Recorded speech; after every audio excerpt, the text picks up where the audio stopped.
ask our listeners to avoid statements or comments which are abusive, derogatory, malicious, or defamatory. Do not use any indecent language or make any statement which is false or misleading. Email Talk Today at candw.ky or call 1-800-534-8255. Courtesy of Flow. Cayman's #1 network that connects you to your world like never before. Let your voice be heard.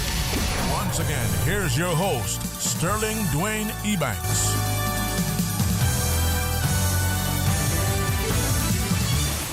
Hey, good afternoon and welcome. Thank you so much for joining us as we invite you to be a part of a discussion here. It's going to be looking like an open line segment despite what the calendar says. I'm reminded what they say, the show must go on. Well, we want it to be engaging, informative. We want you to be involved, included, invited to participate and share your perspective.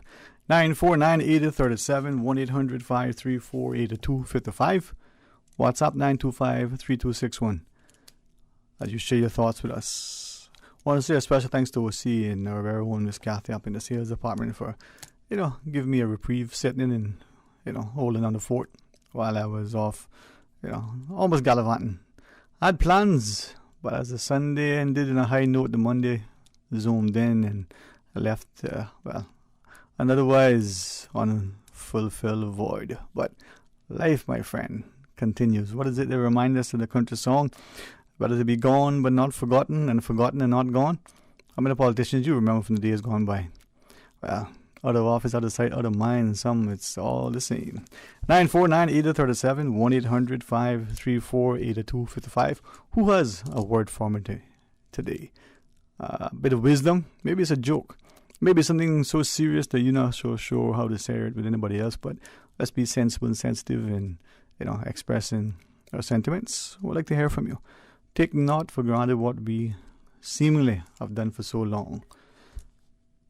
Let's be reminded that we do indeed live in probably one of the most blessed places. If he doesn't mind, I sit across now looking at DJ Lynn, and only because I think he is a very, very humble man. His humility is evident. His ability is phenomenal.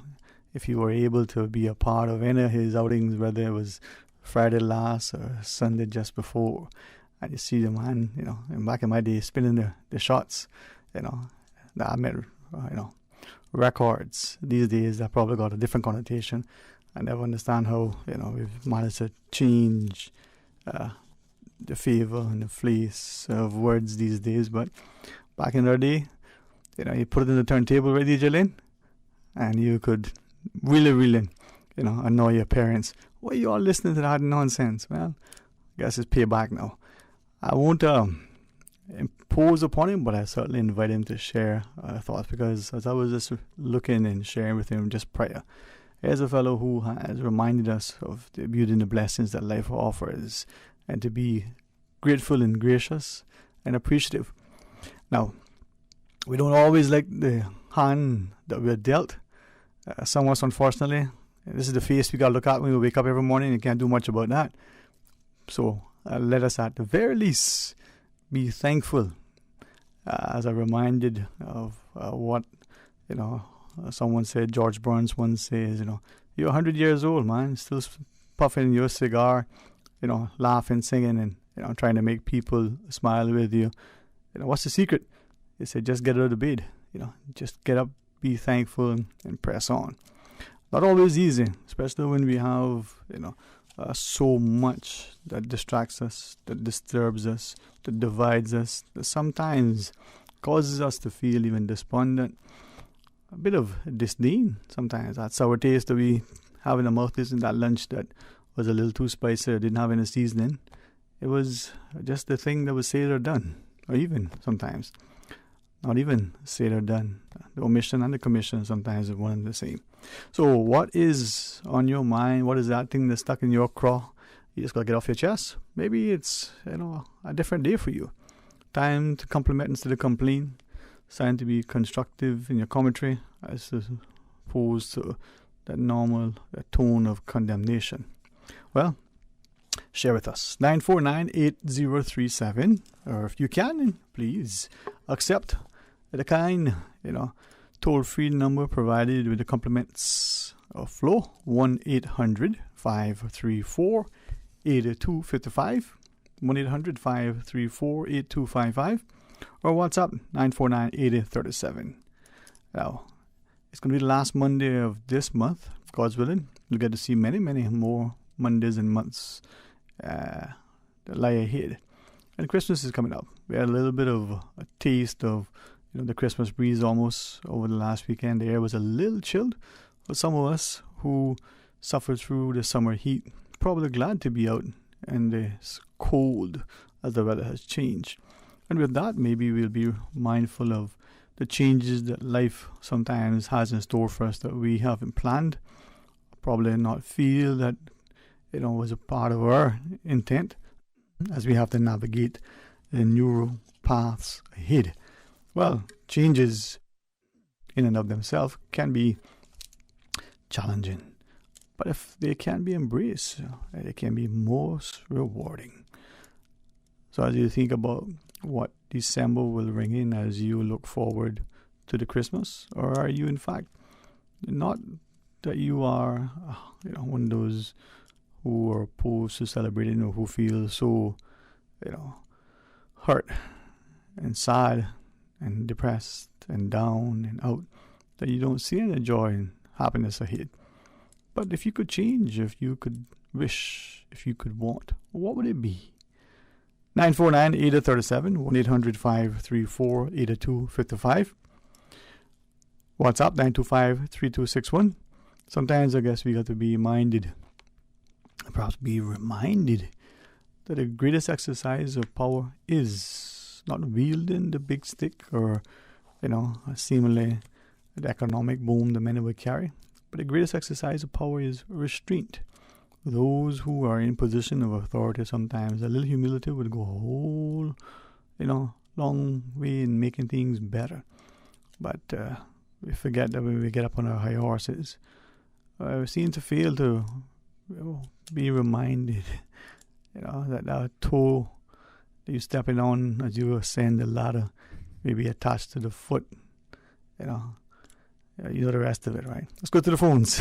Good afternoon and welcome. Thanks for calling. Hi, Sterling. How you doing? Bless. How are you? Not bad. You seem a bit lonely today, so... Yeah. What's that song, Loneliness Won't Leave Me Alone?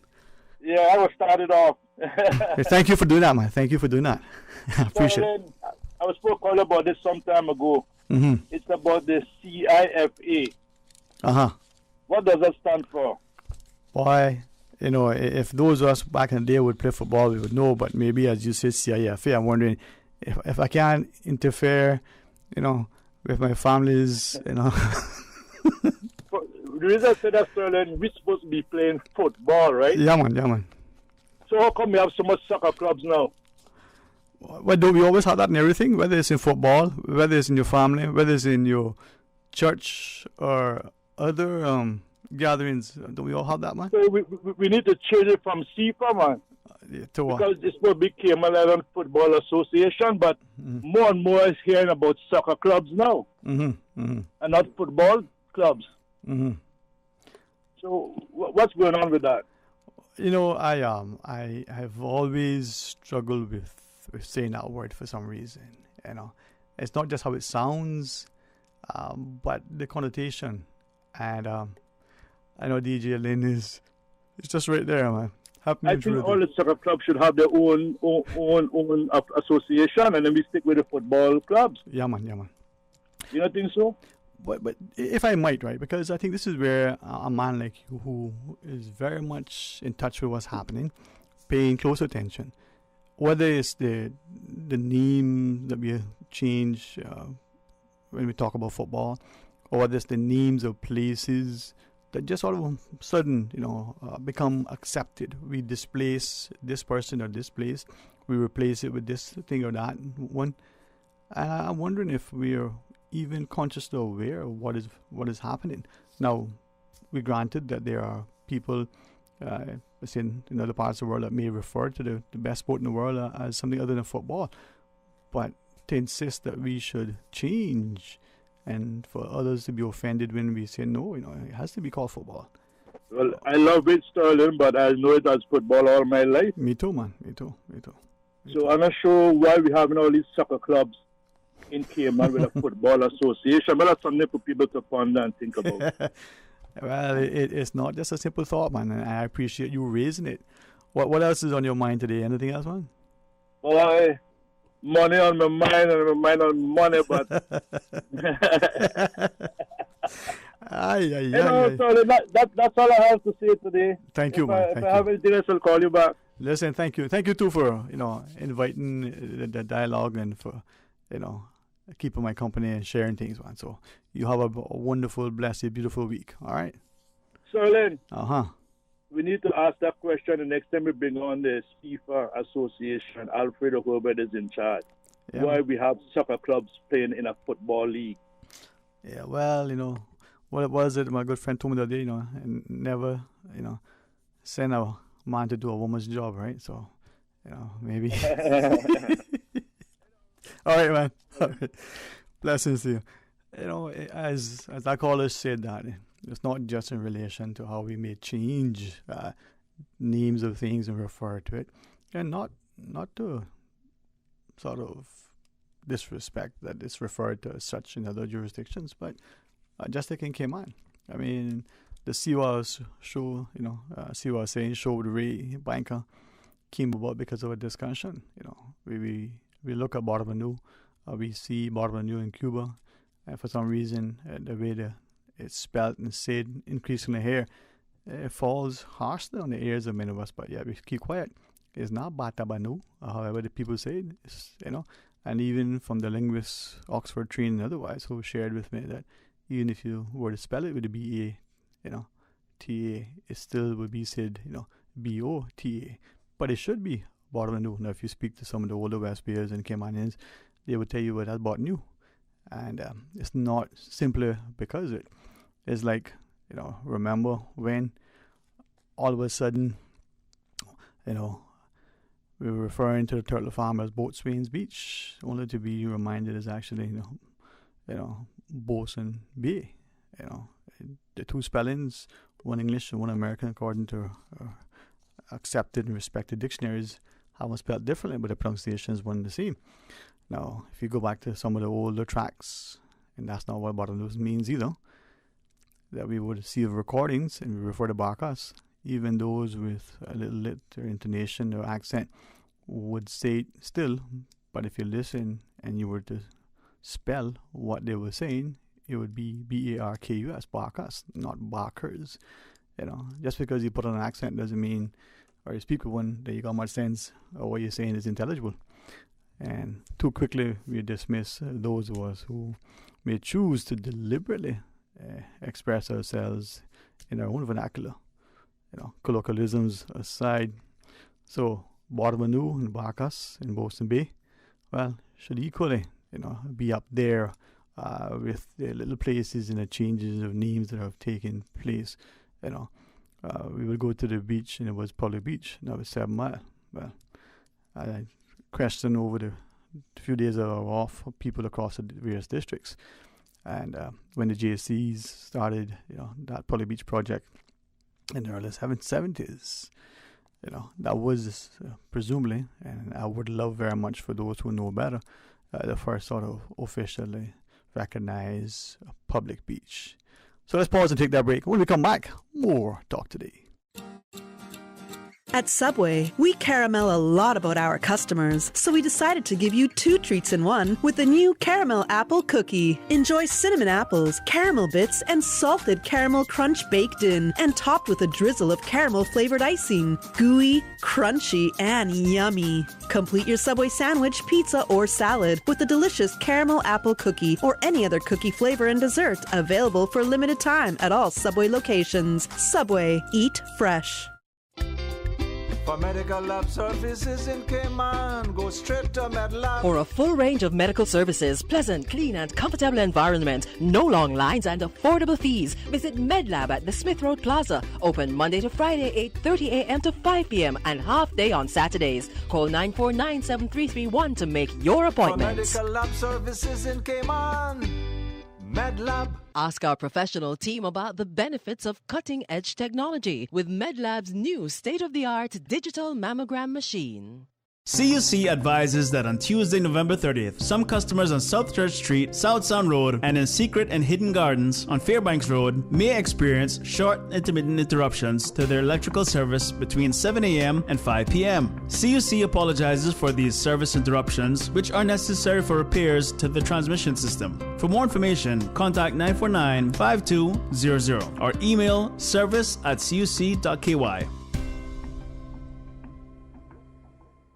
Savannah Pharmacy. Shop local and get a head start on your Christmas shopping. For ladies' handbags, clothes, shoes, fragrance, candles, and cosmetics with the newest Farmhouse Fresh line of skincare. For the gentlemen, clothes, shoes, fragrances, gift sets, and toys and games for the kids. Savannah Pharmacy provides you with more than just prescriptions. Remember, they are always just around the corner with everything your family needs. And convenient opening hours, including Sundays and holidays. Savannah Pharmacy. For more information, call 946-3336. A friendly holiday reminder. You can WhatsApp your Savannah Pharmacy prescription to 929-5045. That's 929-5045.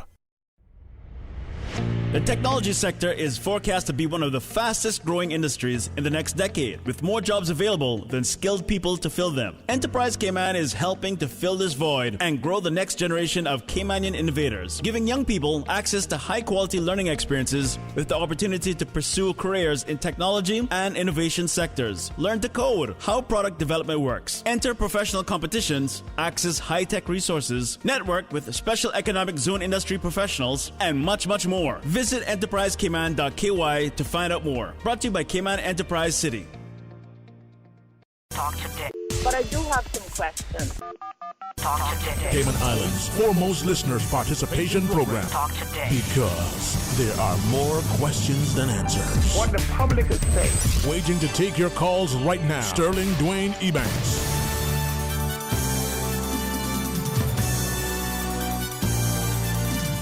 Hey, good afternoon and welcome back, and thanks so much for joining us here on this open line segment of Talk Today. 1 o'clock, good friends from the NDC should join us and have a discussion with them, see how that unfolds. Looking forward to it. Always an opportunity, to engage people involved, include, and once you feel invited, and welcome the chance to share your thoughts, your perspective. Sometimes it's just a concern.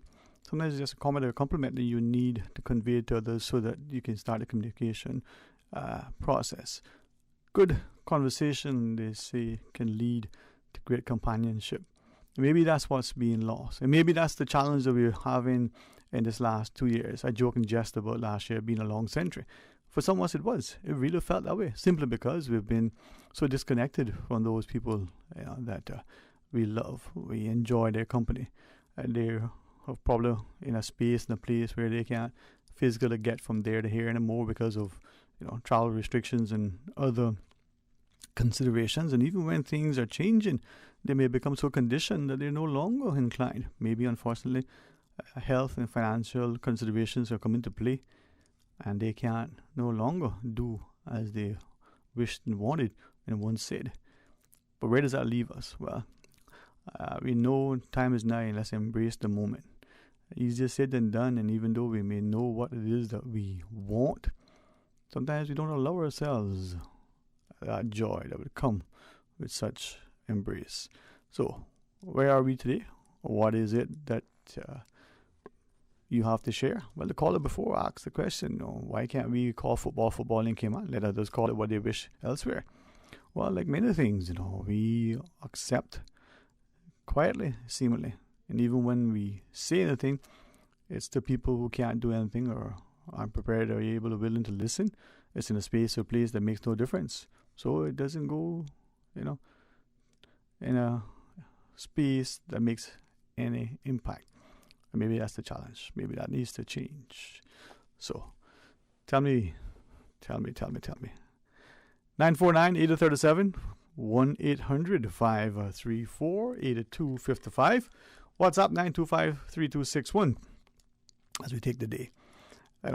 For many of us, we subscribe to what was it in Shakespeare? If music be the fruit of love, play on. We see that there is a ministry in music. There's a message that music somehow can soothe the soul and invigorate the spirit when we're exercising. For many of us, that particular song or beat is what we need, not just to move our feet, get the heart rate up, but to get us motivated. For others, it may be a similar song, or it may be something different, a different genre that we go to when we're cooking. And not because we want to be, calming and sort of relaxing, as it were, but because that is probably our conditioned state. Now, just like music, just like the songs that we listen to, who are the people around us? Who influence us? Do we have somebody in our lives that serve as role models or mentors? Well, the phones are alight. So 949-8037, 1-800-534-8255. WhatsApp 925-3261. As we hit the phones, good afternoon and welcome. Thank you for calling. Good afternoon. Hi, good afternoon, brother. Blessings to you. Blessings to you, man. It's been a while, man. How are you? I am wonderful, brother, by the grace of God, and I pray that yourself and your family. Thank God. Amen, man. Amen. I'll be honest with you, man. We know God must be merciful because He takes, and pours out His grace on me. So even a sinner like me, sometimes, I can feel it. So is He with me, my brother. So is He with me. Good to have you back, and hope you had a wonderful time. Well, it was. I miss being here. I miss the people. It wasn't as I had planned. It wasn't as productive. But you know what? If you count it from the perspective that on a vacation you don't get any sleep, you gain weight, and when you come back you feel like you need a break, then I can call it a vacation. Otherwise, not. It probably wasn't. But it was good. It was good. Good to hear your voice again. Thank you. Thank you. Sterling, I with all the activities that are happening, with the continued discussions and concerns and trepidations with all these steps and restrictions and new viruses coming right. I feel compelled more and more to try to assist. And as human beings, that's our nature. We care for others and we try to help others. And while you were off, we had the blessings of Dr. Lee, John Lee's visit on the program. And I just so happened to tune in. I was heading to a meeting somewhere, and I tuned in and I heard him, and so I was very happy to hear. And he accepted a couple of calls, and I happened to be one of them. And so I asked Dr. Lee, in an effort to try to help bring some more support and encouragement to the community to help, open our borders and move around more safely and confidently by taking all the necessary best steps. And of course, the push for the vaccine is that very same thing. And so I asked Dr. Lee if he would not be supportive and push to provide more data, open data. Because when you look at any chart, any newspaper, everyone has it posted up there, all we're seeing is just the numbers of persons who's been vaccinated, how many have been triple vaccinated, double vaccinated, and unvaccinated. But we're not seeing data to help support the communities to make a sound decision to support the efficacy of these drugs and, to take these drugs. And there's no data that shows how much of these viruses that are being reported are of the vaccinated, partially vaccinated, or unvaccinated. That I'm referring to organically on the ground here, as well as flights coming in from across the globe. It's important for us to see these things, but it seems to be hidden for whatever reason, and it's taking away the confidence of the community for whatever fears they have. And so I said, Dr. Lee, it would be supportive to do this.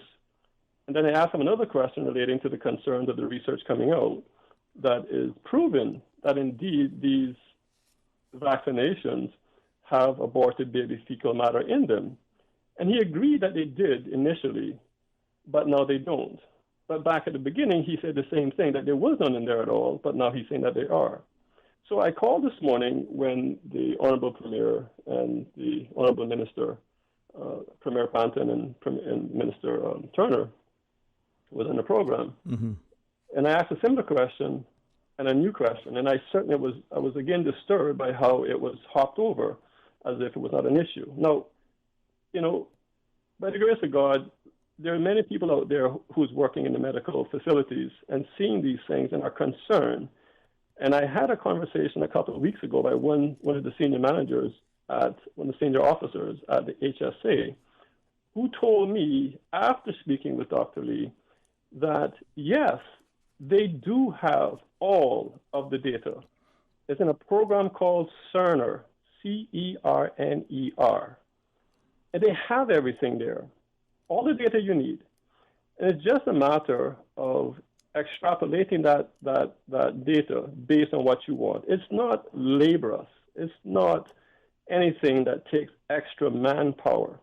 But again today, someone reached out to me and sent me some data from Cerner. And I'm just going to say this quickly. I'm not going to share anything too sensitive.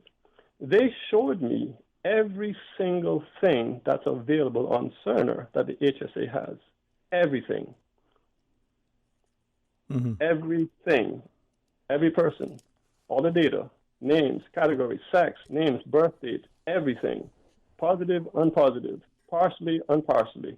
Everything is there.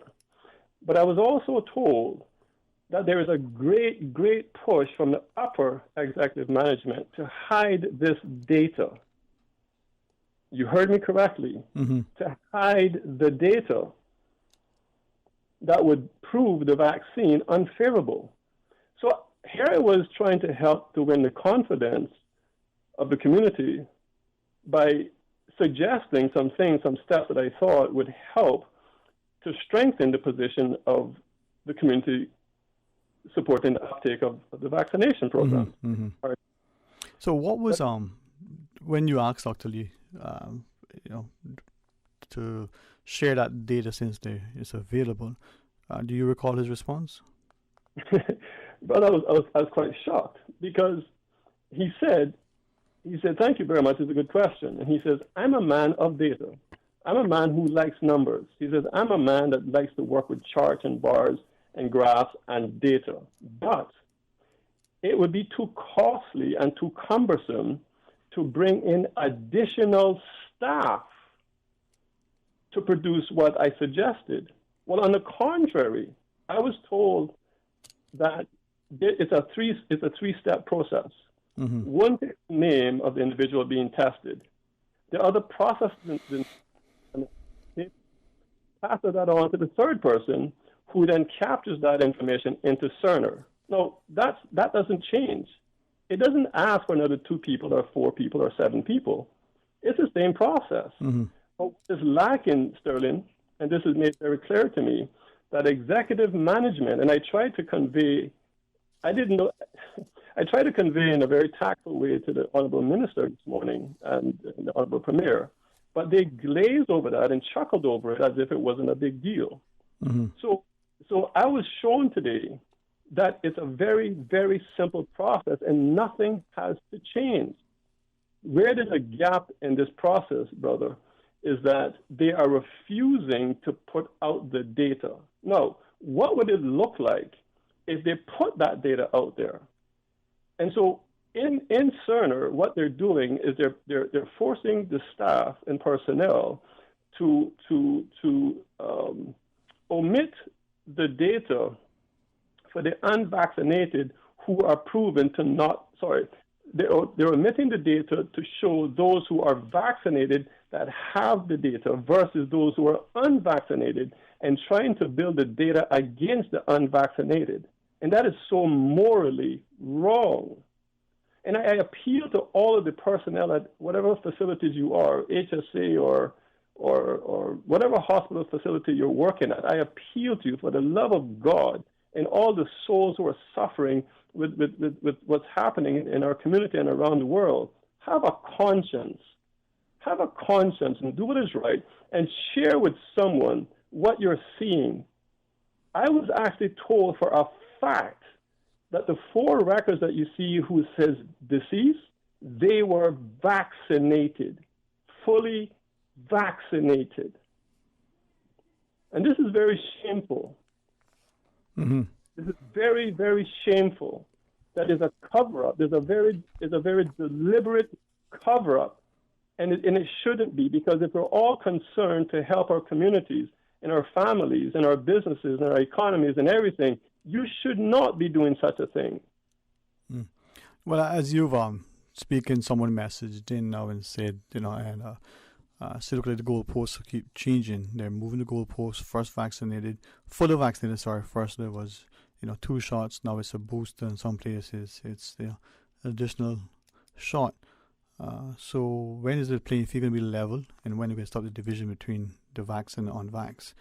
Well, that was my other question. That was my other concern, because it's causing a great division. I don't know if it's by design or accident, but the minister, I think it was Honorable Minister Clanton, he made a statement that was in some way kind of derogatory to those who are anti-vaxxers. Now, listen, there's a number of reasons why people may not want to go through this vaccination process, because it's called a new therapeutic technology. And there's just not enough data out there for people to say, what are the side effects? What are the short-term, medium-term, long-term side effects? And nobody really knows. Because these things typically take 7, 10, 12, 13, 15 years sometimes to get the efficacy that satisfies it to be safe. Mm-hmm. And these things work, apparently they work for 4 to 6 months, and then you have to get rejabbed again. Mm-hmm. So they're concerned about the truth, about the efficacy of these drugs. Now, I'm only trying to help to win the support of the community by encouraging the HSA and Dr. Lee and other personnel to make everything more transparent. But there just seems to be a fight. And if you made everything transparent, and if everything was really, really up and up as what it's supposed to be, then you would win the confidence of the community by showing them that their concerns and suspicions and whatever they may hold, they no longer should hold those things, because here's the transparent data. Mm-hmm. Well, perhaps now your call might cause some people to realize the importance of the data, and in this era of openness and transparency and accountability, we'll see, as you said, just information. As you were sharing that, we think to Gibraltar and other places that have near 100% vaccination rate, and what are the costs and consequences there? We do have a break though, but any other thoughts you want to share with us? Well, Sterling, I'm just going to put it out there. If anyone feels that they would like to share something, pray to God for strength. Greater is He that is in you, friends. Greater is He, Jesus Christ, that is in you, than he that is in the world. That's the devil. Mm-hmm. And if you're going to honor God, be strong, honor the Lord, and do what you know is right. That will bring hope and strength and unity and what is right in the sight of the Lord. Amen. All right, man. Share what you have with someone. Mm-hmm. Hey, thank you. Thank you, brother. All right, with that, let's pause shortly and then join us after we return. We may be in Christmas shopping mode, but 'tis the flu season too. Savannah Pharmacy has immune system boosters for the entire family with a range of vitamins and supplements. Their knowledgeable and courteous pharmacists are always available to offer the best advice and products. Remember, they are always just around the corner with everything your family needs and convenient opening hours, including Sundays and holidays. Savannah Pharmacy. For more information, call 946-3336. A friendly holiday reminder. You can WhatsApp your Savannah Pharmacy prescription to 929-5045. That's 929-5045. Freedom, Cayman Rack. Freedom, Little Cayman. Soft breezes, blue waters, no traffic. Unwind and rejuvenate your mind, body, and soul. Sister Island Staycations, a taste of freedom. Discover all that our sister islands have to offer. It's about time I upgrade my life. Wait, you win money? No, even better. I plan to pursue some CXC qualifications. Time to learn something new and earn a better salary. Man, our CXC day is done. No, man, you can still get CXC qualification through a private learning institution after you've left secondary school. Just visit cxc.org for their full list of exams and contact the Ministry of Education for registration details. Explore your full potential with a qualification from CXC. For medical lab services in Cayman, go straight to MedLab. Blood test, x-ray and mammogram, all of that is MedLab. Affordable fees and friendly service, a full professional team. MedLab is always comfortable, MedLab is always clean. For medical lab services in Cayman, MedLab. Call 949-7331 and ask about MedLab's new state-of-the-art digital mammogram machine. I've got some beautiful clothes. I know just where they go. Curtain cleaners. It's that time of the year, and we are ready to help you with your household cleaning needs. And that is bedspreads, comforters, duvets, duvet covers, drapes, and more. All items at 10% off prepay, and turnaround time will be 2 to 3 days. Orders can be handled at all 3 stores. Elgin Avenue, 949-2452. Savannah Countryside, 946-1884. And Eastern Avenue, drive-through rain or shine, 949-7104. That's 949-7104. All stores close at 5:30 p.m. Monday through Saturday. Puritan Cleaners. You feel good when you look good. If you or someone in your household is a primary contact to someone who has tested positive for COVID-19, you could be required to isolate at a moment's notice. Be prepared. Ensure that you have stocked enough food, water, prescriptions, and sanitary items to last for 14 days. Have a plan if living arrangements require adjustments. And remember that all deliveries must be contactless. For any queries, contact the 24-hour flu hotline 947-3077 or email flu@hsa.ky. For more tips, visit www.gov.ky/coronavirus. Talk today. But I do have some questions. Talk today. Cayman Islands' foremost listeners' participation program. Talk today. Because there are more questions than answers. What the public is saying. Waiting to take your calls right now. Sterling Dwayne Ebanks.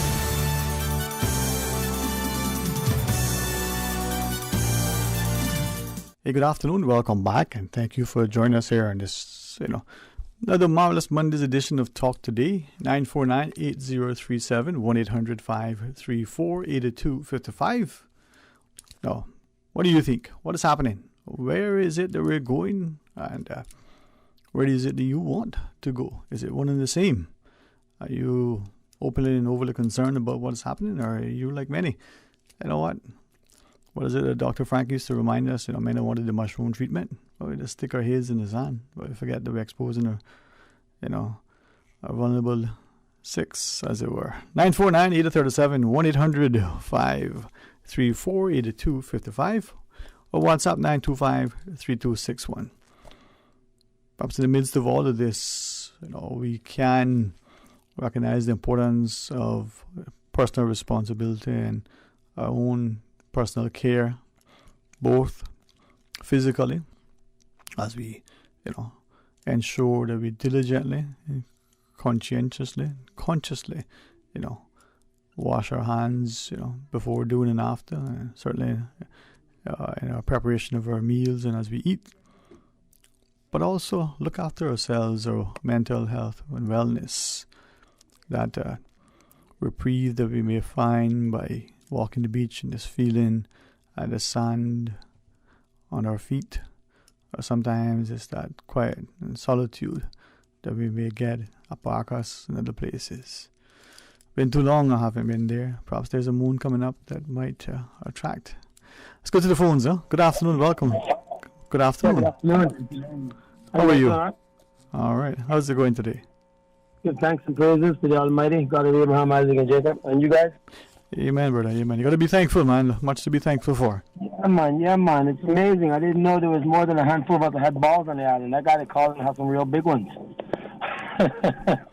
Well, it takes a lot of spine and fortitude in order sometimes to stay the course. Well, coming from the top seamen in the world at a time before there was even equal rights in 1962, if I got to remind some people here that forgot that they were ethnic people or black, I thought we came from balls and straight up seamen, from seamen. But how do we get to a space? Is it sometimes what we say and how we say it and when we say it that may preclude people from taking us seriously, from understanding the importance of what we're trying to share? Yeah, man. I understand, man. Yeah, I guess so. You're right. You have to excuse me sometimes, because I have to remind myself 24/7, because whatever happened, the majority of it didn't happen to me. It didn't happen to that man either, unless he just fell and hit his head and woke back up. But I tell you what, he hit some interesting facts, and you probably know who this is without even knowing who this is. But, it's a small place. There's only so many of us with freaking any kind of heart or mind. We were considered crazy people before Conspiracy. And now we're all of a sudden, people that, sensible people are starting to think, to listen to. The rest of them, I don't know. Because if you got to be told this already, maybe you're part of the zombie apocalypse already. Because you know the two biggest CIA files, right? Do you know? As I listen to you, I recognizing that many will immediately tune out because they're no longer willing to listen to those on a different perspective, right? And I wonder if that's the challenge, that we either are openly and quickly dismissive or we are no longer tolerant of dissenting views. Yeah, well, right now, basically what that man just said basically was some obvious censorship, all right? And from which our leading health administrator, and as a God-fearing people, you're talking about a man, no disrespect, from what I understand, is a homosexual, Caucasian too. I mean, really? Is this who we're going to for our health? I mean, obviously something's wrong with our own government. That's clearly bleach of interest with our country's perspectives and views in the first place. Yeah. Well, if I may ask, how do you think, ethnicity, financial, education, sexual orientation, gender, whatever, how in the 21st century do you think that should still play a role in a person's abilities or inabilities, their own mindset? I mean, is that still something that is worthwhile calling out? Certain people are not of culture of certain people, of certain things. And certain ones of us were forced into this Western system. It's not a culture. It's a created Western system. All right? And anywhere you find a Scottish person, a person on this island that came out of white descent of Scottish, they can tell you're Scottish. All right? A person in the States that's Irish can tell you they're Irish. But once you as a black person stand up and say, I'm a native, I'm an African American, okay, you're not allowed to have that identity according to them when it comes to your culture, because in your culture, certain things, bringing up homosexual, is not acceptable in our tradition. It's not a part of our culture. So if you found yourself traditionally, certain things do not apply to you culturally. And if you have a cultural or spiritual right, which you're supposed to have in the West, you would have that. Or maybe that's just preserved for Caucasians. Because every Caucasian of very European descent can have their culture. You find it on Italian in Argentina. He's Italian, but he's still Argentinian. All right? But if a native Argentinian, Native American says, I'm a Mayan or I'm an Incan, and this is my descent, and it's true, you can look and see it in their face. What, they don't have a right to their culture? So it does apply. Next thing is, you're talking about what's good for people medically. I believe that's where you went at one point. All right? What's good for one race is not always good for another race. Genetics vary. So how can you oftentize something for one culture, for everyone? And we have different metabolic, diabolic and metabolic makeups, physically. You understand? I follow you. Okay? So some things do apply, unless they apply against us. And that seems like the only time we're equal is when the laws apply against us. All right? That man clearly called in and explained what, in the majority of people here are common sense. Okay, and unfortunately, the majority of them will be Caucasians because they're the ones standing up against us more so than a lot of ethnic people. And I don't care if you say you believe. If you don't stand up for what the hell you believe, that doesn't really matter what you believe. All right, we are just into the news. You got a couple of choices, and maybe we can rejoin us. I don't want to be dismissive of you, but sometimes the thoughts help to promote discussion. Sometimes they provoke. We're going to pause, though. Thanks for the share. And when we come back, more talk today. Continuing the Caymanian tradition. Let Cora keep my ground so clean. The heart and soul of the Cayman people.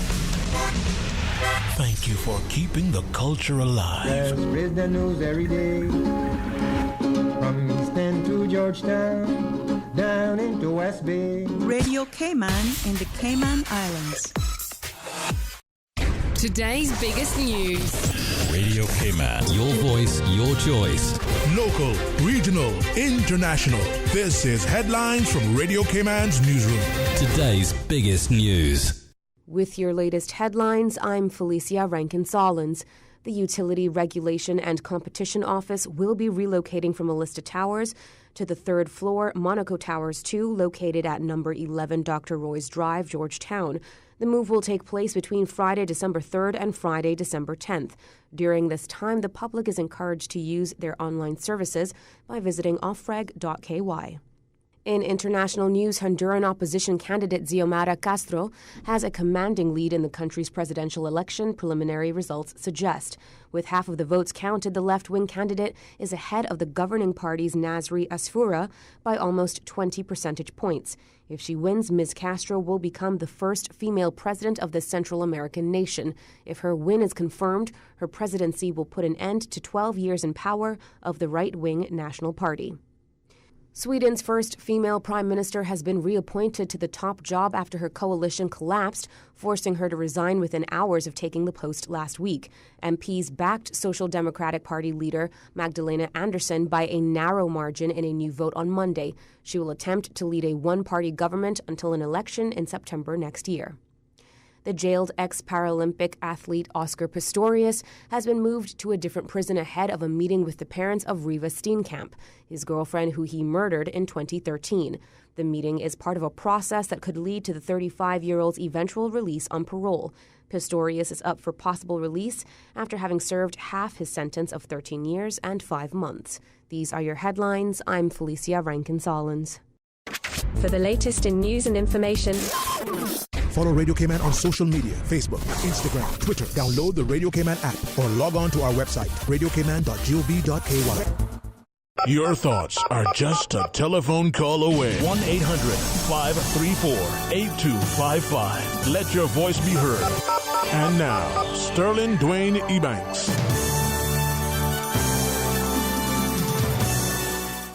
Hey, good afternoon. Welcome back, and thank you for joining us. You imagine the things we get done by a Monday, what it will look like come Friday? Well, always good to have that continued partnership with the National Drug Council. And if you're watching us on YouTube, you see we always assemble a great team to not just inform, but to encourage responsible actions. So our NDC Prevention and Education Officer joins us together with a colleague, the NDC Prevention Specialist, Delicia Hernandez and Simon Miller, as we bring in our friends from RCIPS. But Ms. Hernandez, it's always a pleasure to have you on. I like the mask.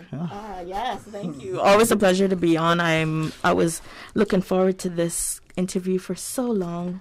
You know, now that we know that a whole year has gone by, and we are now at the point where we have been longing to be again, which is Christmas, some of us. Whose bank account is probably still well and loaded. But yeah, super excited to be here. Of course, it's that time of year, as I said, Christmas, and we are now officially launching, or have launched, the Arrive Live 345 campaign just last week with our partners over at Compass Media, and of course our supporters here, the RCIPS. So we're really excited to talk about that today. Indeed. And as we bring in the RCIPS into discussion, we realize how this partnership sort of unfolds. You know, I like it, Arrive Alive 345, the whole notion that through a concerted effort, a very proactive response, but an increasing sense of responsibility. Now, before we ask Simon, PC, Jody, well, and from your perspective, the media plays a role in communicating the message. Absolutely. Getting that out in a timely, effective manner, but in a manner that resonates with people. It's not just beating you up to, but hey, take ownership, be a partner. Right. We are always in support of all safety campaigns, especially road safety campaigns, with the amount of tragic fatal accidents that we usually have on a year-to-year basis. And so as prevention of life is one of our, and is our utmost priority, we are always happy to partner with any agency, especially the NDC, who we work so closely with on a regular basis, to educate the public on what is happening, as well as to encourage them to do the right thing, and this is a great way to go forward. And Simon, from that perspective, I mean, we collect data, or we can do the research, crunch the numbers, present the analysis of the impact. We can get people to understand, sort of lead by example. But sometimes it's that first step of getting that information in the hands of people so that they make an informed decision. Your job sometimes is probably one of the harder ones. Yeah, but you know, one of the most beautiful things about this time of the year, Sterling, is we don't have a lot of reaching out to do, because the bars, the restaurants, the corporate sponsors, they reach out to us, you know, and remind us that, hey, they want to be a part of this. They want to be a part of this wonderful initiative. So it's very rewarding for us at the end of the day, because this program has been here for over 20 years. Yeah, and that shows the success. I mean, Inspector Dwayne Jones from the RCIPS, we see the visible presence sometimes, and as motorists, with the greatest respect, sometimes you feel frustrated. Oh, I got to get home to wrap that gift. I got to get back to work. But you and your colleagues are trying to, through the inspections, for instance, make the road safer, make us as motorists a little bit more, how do you say, considerate and understanding that, you know, you probably don't want to be standing in the hot sun or 3 o'clock in the morning either. But then again, you might. Good afternoon, Jason. Good afternoon, Dwayne. Good afternoon, Cayman. I just want to say thanks to Radio Cayman for another opportunity to speak to the Cayman people. It is always a privilege to communicate with our people as it relates to road safety. You know, preservation of life, as my colleague alluded to, is paramount, and my partners here, obviously we're partnering in terms of trying to preserve life, and we're hoping that our contribution at the end of the day will be successful enough that we can minimize the terms of road impact in terms of road collisions and people losing their lives on a daily basis. As we talk about the campaign and the importance, and we get into, you know, many call it the holiday season, the festive season, it's probably the only time of year where we see, you know, bitter enemies being civil and cordial, you know, together. It's probably one time in the courts where you start to see, you know, both sides almost laughing, and the judge with a smile on condition. But it's a challenge. Now, if I might ask you, Inspector, from that perspective, when we see the very visible presence of our CIPS in the traffic on the roads, sort of calming our movements, as it were, how can we, as motorists, be more helpful, respond in a way that assists? I think most of us are, but sometimes, you know, unfortunately, we're just in a bad space at that time. Dwayne, I must say, from a RCIPS perspective and from a broader concept in terms of road safety, it is important for motorists to acknowledge the law, the road, the speed zones, the road codes, and obey by them. If you do so, then you should be all right. From a RCIPS perspective, and from the traffic department perspective, we monitor on a daily basis road collisions, road activities, inconsistency, driving practices on the road, and we are hoping by our effort to continue to improve it on a daily basis. But it comes down to motorists taking responsibility for their actions. Because at the end of the day, the reality is that the RCIPS can only do so. We can only go so far in terms of being out there visible, enforce the law when there is an infringement, and we can also educate the public to avoid a reoccurrence of these offenses. But the reality is that you have to take responsibility. As the driver, the motorist, I mean, as you shared, I remind you of a friend who, you know, constantly would say, look at the roads these days, more and more speeding, seemingly inconsiderate driving, people not being responsible, not respecting that this is a 30 mile an hour, 25 mile an hour, they just zooming by or changing. And it's all of us, you know, sometimes for whatever reason. But at this time of year, as we're going to probably enjoy ourselves a little bit more without sometimes appreciate you see, Jody? You Mr. Lisa, you referenced the cooperation of the different establishments, you know, reaching out, as Simon shared, without even being prompted. So there's a willingness, there is that want on the part of all of us to make sure that, you know what, we're going to celebrate this for decades to come. And going to be great memories, and nobody's going to be mourning because, you know, something transpired. But what do we do then? How do we embrace that? How do we make this thing work? I mean, you've told us the message, you know, if you're going to go out, be sensible, be designated, you know, we know it, but are we doing it? And I think it also, especially now that we have so much younger people who are out on the roads and taking, the opportunities to go to these events that are really, happening and hip and whatever, and they're just so, they appear to be so luxurious and everybody wants to be there. Having that conversation as a parent as well of a young person and explaining to them, look, these are the things you have to do in order to ensure that you do things the right way.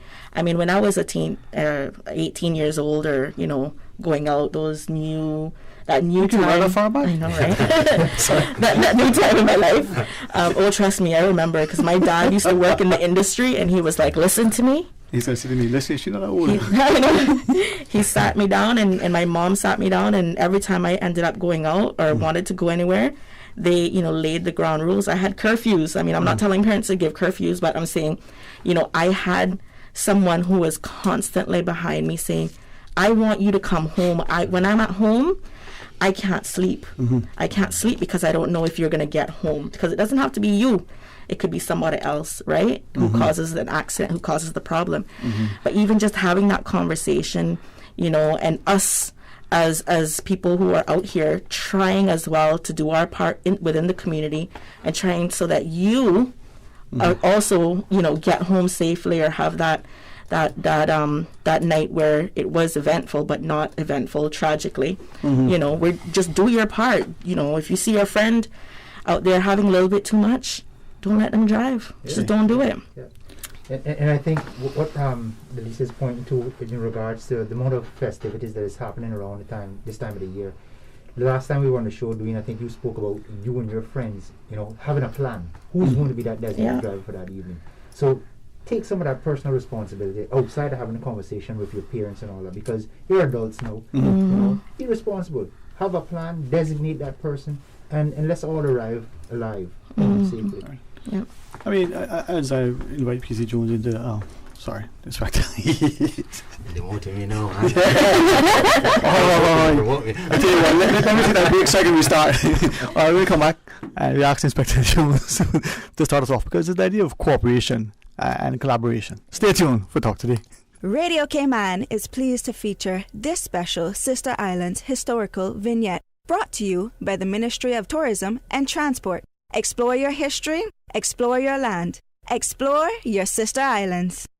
Although very similar to their Grand Cayman counterparts, organized religion in the Sister Islands was spearheaded by the work of Baptist ministers as opposed to Presbyterian missionaries who started the churches nearly 40 years after that in Grand Cayman. In May of 1885, Reverend J.H. Sobey, minister of the Second Baptist Church of Montego Bay, visited Cayman Brac at the invitation of the Brac seamen. During his visit, Reverend Sobey held the first service in a large house, and it was so overcrowded that the following day a tent had to be erected to have the service. In 1886, Reverend Sobey returned to Cayman Brac with Secretary of the Jamaica Baptist Missionary Society, Reverend E.J. Hewitt, in order to introduce Reverend H.W. Rutty as the Brac missionary worker. Congregations started at various settlements with the construction of 2 chapels in Stake Bay and the Creek. The progress would continue, and 6 months later, Reverend Rutty was ordained as a permanent missionary, and more congregations were formed in Westin, Sport Bay on the east end of the island, and South Harbour in Little Cayman. Reverend Rutty's son and grandson would go on to become Cayman Brac's collector and Chief Justice of the Peace. Radio Cayman is pleased to feature this special Sister Islands historical vignette, brought to you by the Ministry of Tourism and Transport. Explore your history, explore your land, explore your sister islands. Wouldn't it have been grand if you had purchased land 30 years ago? It may not be 2020, but a perfect vision has never been more clear. Cayman Brac and Little Cayman, poised for growth with an eye on the future. Your land, your history, your future. Discover all that our sister islands have to offer. For medical lab services in Cayman, go straight to MedLab. For a full range of medical services, pleasant, clean and comfortable environment, no long lines and affordable fees, visit MedLab at the Smith Road Plaza. Open Monday to Friday, 8:30 a.m. to 5 p.m. and half day on Saturdays. Call 949-7331 to make your appointment. For medical lab services in Cayman, MedLab. Ask our professional team about the benefits of cutting-edge technology with MedLab's new state-of-the-art digital mammogram machine. 20 years. Remember when Crew Road had no median and Linford Pearson was only 2 lanes? We do. When Dirty Reeds was down the street? We do. We have been there for the falls, the growth, and the rise. When your body and mind needed to change, Powerhouse Gym has been here. We've skated with you. Your first date, your daughter's first time on skates, your son's first strike. From football to squash, to karate and hockey, to bowling and concerts, and everything in between. For 20 years, so much has changed, some for the good and some not so much. Through it all, King Sports Center has been here for you, for Cayman. King Sports Center, celebrating 20 years as Cayman's home for fitness, recreation, and relaxation. Talk today. But I do have some questions. Talk today. Cayman Islands' foremost listeners' participation program. Talk today. Because there are more questions than answers. What the public is saying. Waiting to take your calls right now. Sterling Dwayne Ebanks.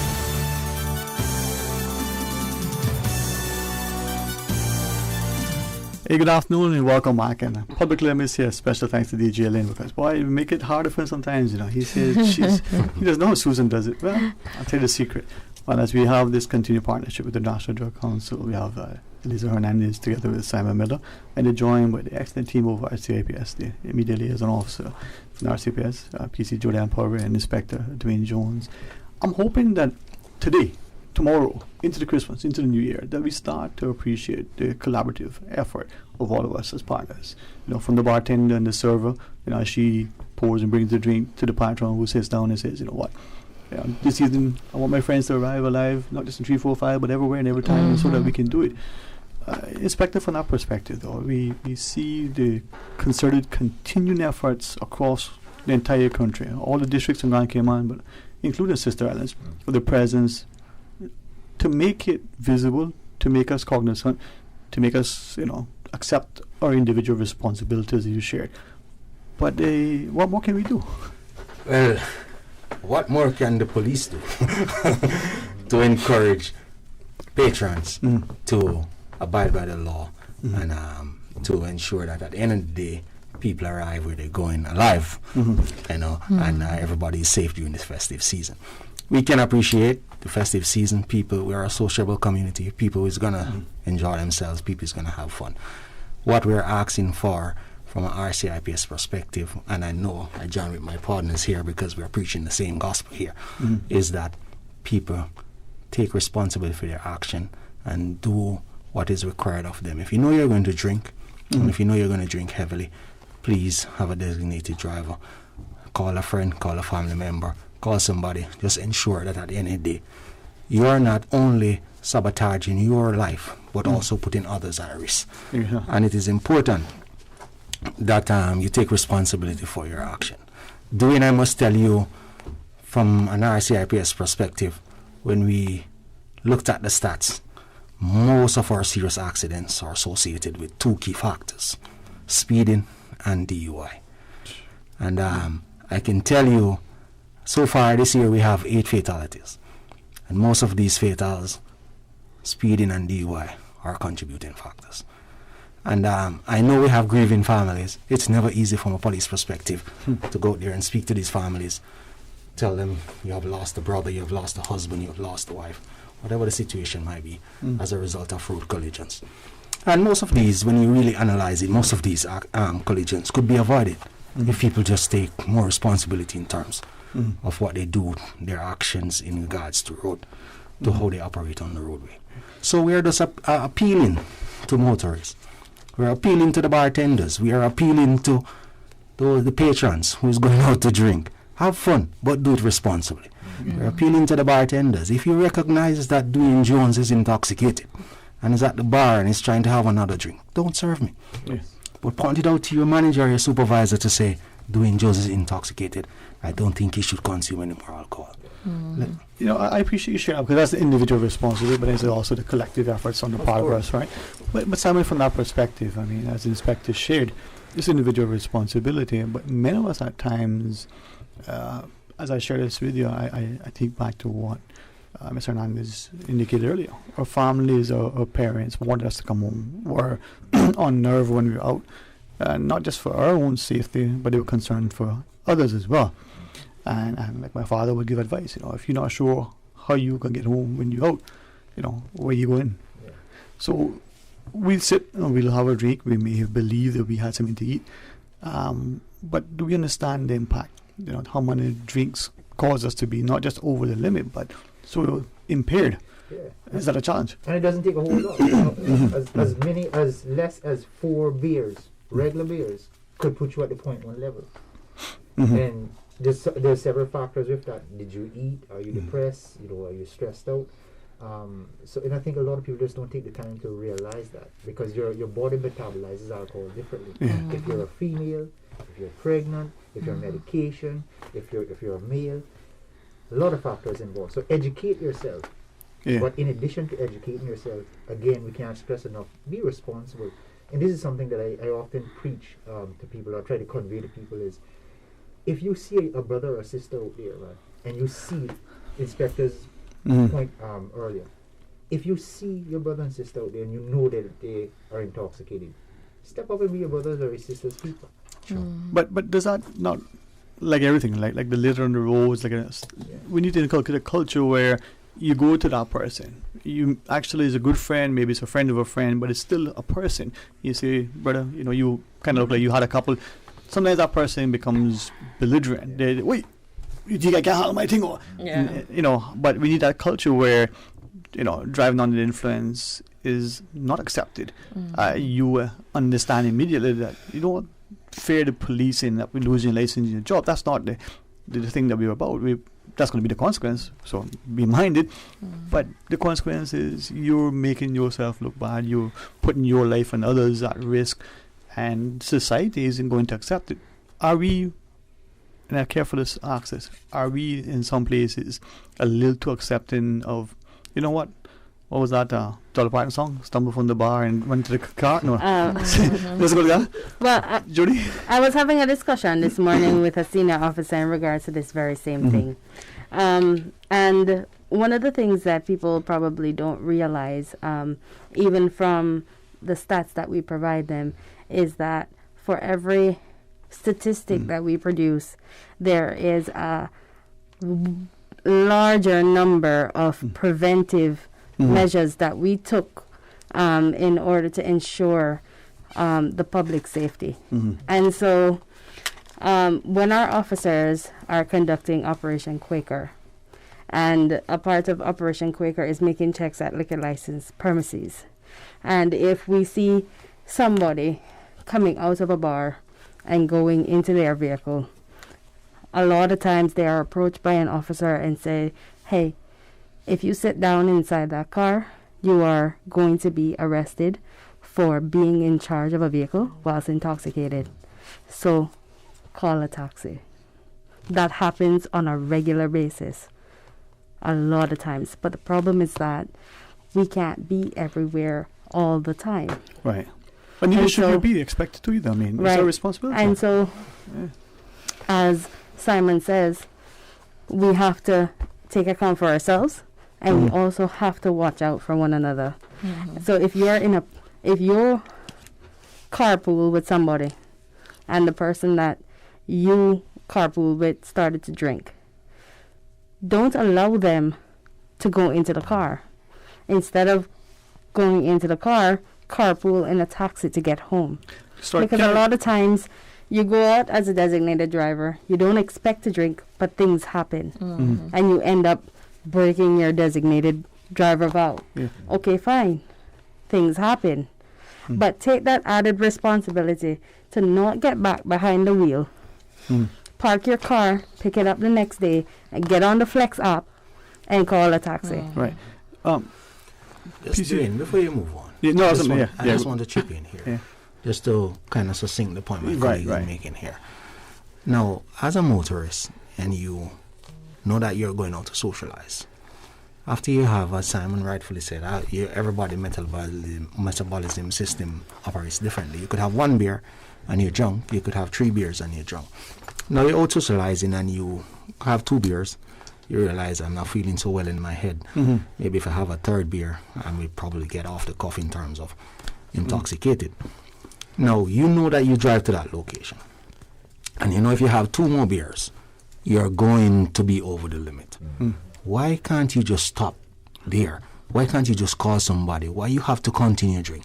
Mm-hmm. What is the end product of drinking so much beer, knowing that if you drink, you're going to get intoxicated? It's not only you become vulnerable now, but everybody around you, every motorist, including pedestrian, cyclist, becomes vulnerable. Just recently, as in last night or over the weekend, I was looking at the stats and this morning, and we had a gentleman that blew 248. Now, how do you account when the law permits 0.100 as a legal limit and you blow 0.248? How do you account for that? You know what I mean? People need to take responsibility for their action. Mm-hmm. And sooner or later, it's not about them anymore. It's about everybody now. Because everybody becomes vulnerable.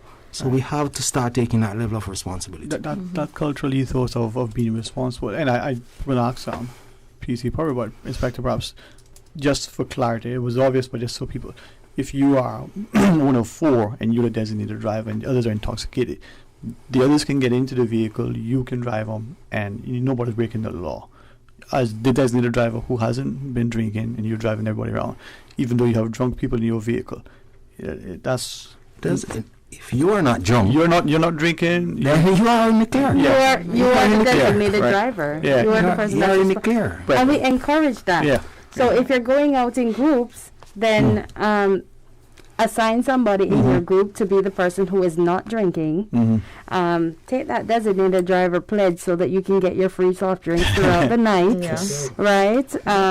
And, you just know that you're the one that's looking out for your friends this time. Because if 4 of you are going out, I guarantee that December is going to have 4 different events. Yes. And so each of you are going to be the designated driver for each of those events. And stick to it. And stick to it. Yeah. How about plan? Yeah. Right. Exactly.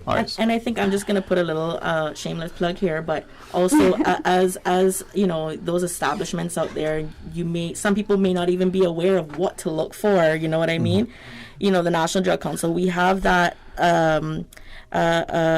opportunity for you and your team to actually be, get into the know as to what exactly it is you need to look for. What is it that you do in case you're faced? And Simon can talk more about the TIPS training. Every single establishment that sells alcohol should be TIPS trained. It is important because at the end of the day, whether or not I do my part as your patron, you also need to do your part as the person who's selling me the product. So, I was going to ask you, when we come back from the break, good segue, I was going to ask you that we either as the establishments, the training, but also the identification. And I know, in the past, as a PC probably identify you the designated driver, you can, go in there and don't have to worry about being incredibly thirsty, being the responsible one and not stand out, actually being celebrated as that responsible one. So maybe we can talk about that as well and understand that partnership. Hey, stay tuned. When we come back, we'll conclude the discussion. Savannah Pharmacy. Shop local and get a head start on your Christmas shopping. For ladies' handbags, clothes, shoes, fragrance, candles, and cosmetics with the newest Farmhouse Fresh line of skincare. For the gentlemen, clothes, shoes, fragrances, gift sets, and toys and games for the kids. Savannah Pharmacy provides you with more than just prescriptions. Remember, they are always just around the corner with everything your family needs. And convenient opening hours, including Sundays and holidays. Savannah Pharmacy. For more information, call 946-3336. A friendly holiday reminder. You can WhatsApp your Savannah Pharmacy prescription to 929-5045. That's 929-5045. You see how hard it's raining? Yeah, and I don't have time to fight traffic and get my lunch from Subway. I have so much work to do. Why don't you order Subway by using the Let's Eat or Bento app? Save time, stay dry, and get your sandwich fast. I never thought of that. Great idea. I'm going to order now. Order me a veggie pizza while you're at it. And a cookie platter for the office. Too busy at work or home? Is the rainy weather stopping you from dining out? Order your favorite Subway sandwich, wrap, or pizza through the Let's Eat or Bento app with fast and reliable delivery. Subway, eat fresh. Study local and go far this spring. Want to start your bachelor's or associate degree or just need a few classes to complete? Registration is now open for spring classes at UCCI. Scholarships are available for the spring semester, but you need to act now to meet the deadlines. Visit www.ucci.edu.ky to enroll now. Classes begin January 10th. Enroll by December 1st for a chance to win an iPad or a laptop. Do you know how well your pension plan performed? Attend the Chamber Pension Plan's annual general meeting to stay informed and find out how you can achieve your desired retirement lifestyle. Members are invited to meet our trustees and take part in our question and answers segment on 1st December 2021 at 6:30 p.m. at the Chamber of Commerce Boardroom in Governors Square. Refreshments will be served. Please visit our website chamberpension.ky or email admin@pensions.ky for further details. The Cayman Islands Chamber of Commerce Pension Plan. We're here for you. As the community continues to take precautions from COVID-19, it is important to stay prepared for other disasters now that we're in the hurricane season. Here are some post-hurricane safety tips from the Department of Environmental Health.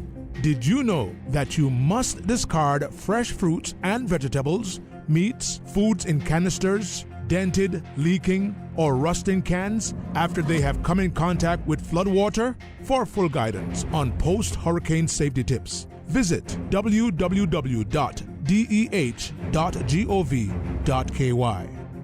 Watch and listen to win big this Christmas with a Digicel Prime bundle. Stream all the music you want in the music. Binge Christmas movies in PlayGo. Watch NBA games in Sportsmax, all while on the go without using any of your data. That's more entertainment, more data, plus more chances to win from thousands of prizes. Enter to win the grand prizes of $10,000 cash, $5,000 cash, or a Digicel family pack with 4 smartphones and free service for a year. Claim your guaranteed prize every Saturday. Buy a 7-day Prime Plus bundle for $20 today. Digicel, better together this Christmas. Talk today. But I do have some questions. Talk today. Cayman Islands' foremost listeners' participation program. Talk today. Because there are more questions than answers. What the public is saying. Waiting to take your calls right now. Sterling Dwayne Ebanks.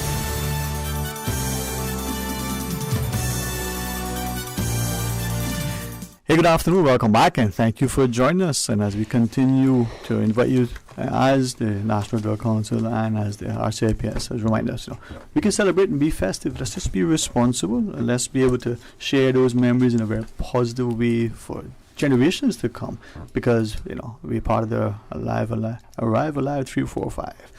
Elisa Hernandez and her colleague Simon Miller from the NDC, Inspector Dwayne Jones, and our media officer from RCIPS, PC Jodianne Porritt, joins us. As we continue the discussion, I think we have a caller on the line. I ordered some turtle earlier and some stew. Oh my gosh, you're the best. No, I didn't order for you, no. Sorry. You got to do better than that, man. You know you have this coming in. Before we go to the caller, I had ordered some 2 plates last weekend, Monday, but I just couldn't share them. So that's my bad. Hey, good afternoon, welcome. Thanks for calling. Good afternoon, Dwayne, and to your panel. And to you, man. Welcome. Thank you for calling. Yeah, I heard the officers said something. I wanted to try and clarify this. They said that if they see someone coming out of a bar and they're being intoxicated or drinking, and they sit behind the wheel, and that person can be arrested. Yes, sir. But if in case that person has not started that vehicle and the key is not in that ignition, that person shouldn't be arrested for sitting behind a wheel because the vehicle is not moving. No, as long as that person is in that vehicle with the keys, whether or not the ignition is started, that person has constructive ownership of that vehicle, and that means that they are in charge of that vehicle. So suppose that person just want to sit there and relax and sober up in his vehicle. That's still a chargeable offense? Absolutely, sir. Without belaboring it, because I see what you mean. You're construed to be in charge with what the person is in the passenger seat or in the back seat. Does that matter? It doesn't matter. As long as they are in possession of the keys and they're inside the vehicle, then they have constructive possession of that car and they're responsible for the car. Is that written in the law? Yes, sir, it is.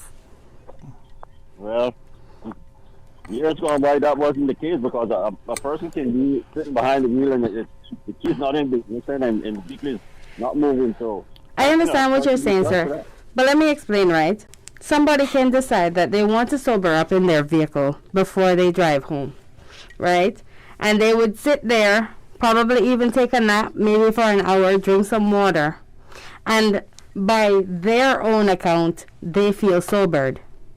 But 15 minutes down the line, when they've started that vehicle, decided to drive home, they meet in an accident, and they're still over the limit. The law is trying to account for that type of scenario. And so therefore being in charge of a vehicle has been created as an offense against traffic law. I understand it. Although I'm not a drinker still, but I just want to clarify that. Yes, sir. Well, caller, if I may chip in here, I'm Inspector Jones, head of traffic department. If I may chip in here, I guess the greater importance here is to encourage people not to drink so much that they are intoxicated and they have to be sleeping in their cars or trying to be sobered in their car before getting home. Because as my colleague rightfully said, you get into that vehicle, you believe that you're sober enough to drive on the road, but by law, then you're way above the limit, even though you're feeling that you can drive home. So the important thing is that people need to be more conscious and be more aware of their actions and what they're doing to ensure that when they go to the bar to socialize, they know their capabilities in terms of limitations, and they drink 1 or 2 beers, which is conducive to them, because once they get over there, in terms of having 3 or 4, then they becomes vulnerable. They are not coherent anymore, and they are not conscious of what they're doing, and as a result, every other motorist around them becomes vulnerable. All right, I appreciate that clarification. Thanks for that call, because some people, as the caller would allude to, on a sense, with, I just got into the back seat, I can sleep it off, I may sleep an hour or 3, but constructive possession, as it were. Technical, but still significant, resulting, is it still that you would immediately lose your license for a year, as it used to be?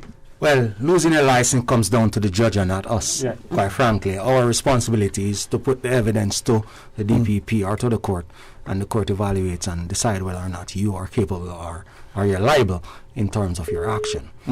So really, it's not for us to determine whether or not you're going to lose your license. But by law, I think you will lose your license between 6 months to a year, depending on the judge reasoning and the precedents that has been in terms of previous cases like that. But look at it this way, I mean, God forbid something else happens and you end up, causing a life your own or somebody else's. So now that we understand what is, the consequence. Yeah. So. I know earlier you asked Simon, how do you know that you've gotten to the limit? And that's a question that police officers get asked often. And our answer is, it doesn't matter. Once you've decided that you were going to drink, you don't know how it affects you, because it affects different people in so many various ways that once you've put 1 bottle to your head, you shouldn't get behind the car. And that's the truth. I mean, I know, and perhaps you guys can help me, as a test, I wasn't privy to it, but I'm told that this is, people did an experiment with drinking different types of alcohol, just put it in their mouth, some swallow, some spit it out, but just putting it in, and then they would blow, and that would be indicative. It can register highly. So as you shared, you may think you're not impaired, but legally you are, and if there's an accident, then the consequences become that much more severe. Dwayne, if I may, in May we have 2 fatals on South Zone Road. We have 8 fatals thus far. In May we have 2 occurring on South Zone Road alone. And I can tell you, that from those 2 fatals, alcohol plays a role in terms of those collisions. Okay. It is important that people start taking, I cannot overemphasize on this, it is important that people start taking responsibility for their action. Because the reality is that you're not only going to hurt yourself, but you're going to hurt others in the process. And this is so unfair to others. You're going about your lawful, you're abiding by the law, you're going about your business, and you're not causing any problem to anyone, not interfering in any road codes or road designs.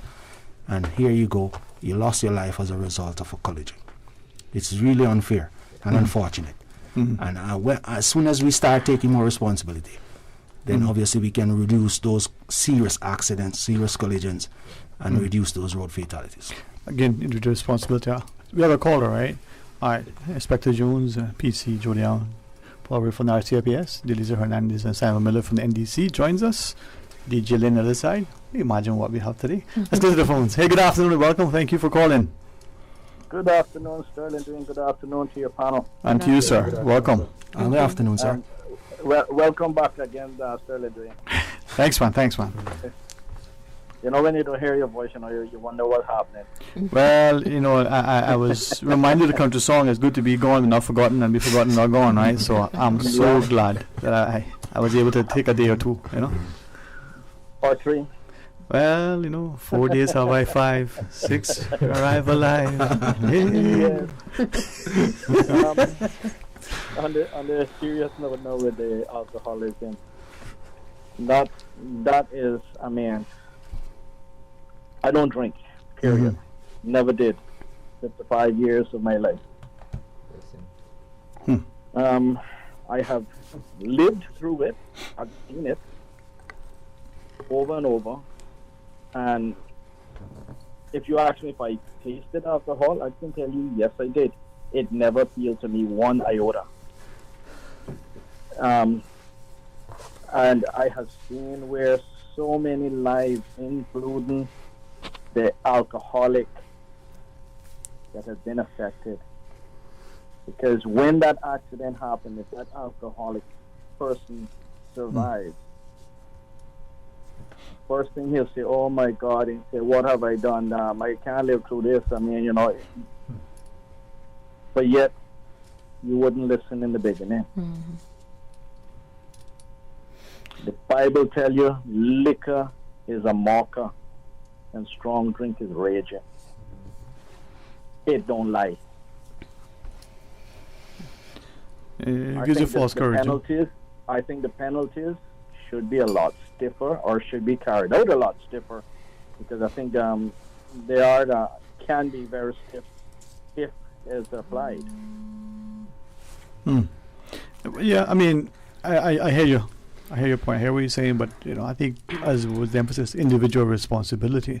It is for us to look at our friends and say, listen, tonight we're going to celebrate, but one of us is going to be not even more responsible and not designated driver. But even the person, for some of us, one drink is too many, 100 not enough. But I hear your point. What else you want to share with us? Yes, that may be so. But when you look at it, you go there and say, "Oh, I'm drinking because X, Y, and Z happened. My wife left me, my girlfriend left me, or whatever." At the same time? When you get up in the morning, sorry. when you get up in the morning, you still face that same thing, Yes, sir. Plus you have a hangover, so you feel more awful than you did before. But then you go right back to the next night and do the same thing. It is, I don't know, I know it's addictive. That I can say. Because I know people that once they smell it, they got taste it. If they taste it, they can't stop. That's the thing, man. That's the thing. But listen, thank you for that. And sure. With great respect, let's just pause and when we come back, we'll spend a few minutes talking about our sponsors, the partnership, and appealing to people to be responsible. Stay tuned for Talk Today. Explore your history. Explore your land. Explore your sister islands, the ultimate staycation experience. Your culture, your freedom, the land that time forgot isn't gone. It's your sister islands. Discover all that our sister islands have to offer. Are you planning a social, an office party, or event over the holiday season? Make the most of your holiday party and leave the catering to Subway. Choose from small and large sandwich platters, double meat wrap platters, and top it off with optional cookie platters for dessert. Or ask about our Subway Box to Go with the option of a 6-inch or foot-long sandwich, 1 cookie, and 1 bag of chips. Cater your holiday parties with Subway. Visit subway.ky for menu options. Subway, eat fresh. You can now register online to receive a securely verified digital copy of your COVID-19 vaccination status with QR code through the My HSA patient portal. Sign up is available online and at all HSA locations. All you need is your photo ID showing date of birth and an email address. Visit hsa.ky and click the My HSA patient portal icon to get started. Kirk Freeport's Black Friday is back with out-of-this-world deals on watches, jewelry, perfumes, cosmetics, and more. Kirk Freeport Black Friday deals are available from Thursday 25th to Monday 29th of November with unbeatable discounts from Swarovski, Mikimoto, Roberta Coin, Hearts on Fire, Paco Rabanne, Jimmy Choo, Boss, Versace, and many more. All our jewelry and watches will be in Kirk Freeport on Cardinal Avenue. Perfume deals will be available at La Parfumerie and Strand locations. And check out great deals in Caraloha on Cardinal Avenue too. KirkFreeport.com for full details. Make your house into a home. Welcome to Brand Source Home Gallery, your source for premium products and a premium experience. We'll design and install your dream kitchen with crafted cabinets, complemented with elegant appliances. We'll fill it with quality houseware and cookware. Custom-designed closet and storage solutions organize and beautify any area. And with the finest bedding, you'll get a perfect night's sleep knowing Brand Source Home Gallery has everything you need to make your house a home. Had a look at those investment options yet? Too busy. Look at today. Workout, breakfast, take the kids to school, back-to-back meetings, take Pepper to the vet, and she's apparently got allergies now, so... And that was all before 12. But you look relaxed. That's because my money's as busy as you. With RF, you can access the best in local and international investments to keep your money busy, so you can spend more time focusing on you. Contact us at rfgroup.com to find out more. RF, money at work. Talk today. But I do have some questions. Talk today. Cayman Islands' foremost listeners' participation program. Talk today. Because there are more questions than answers. What the public is saying. Waiting to take your calls right now. Sterling Dwayne Ebanks.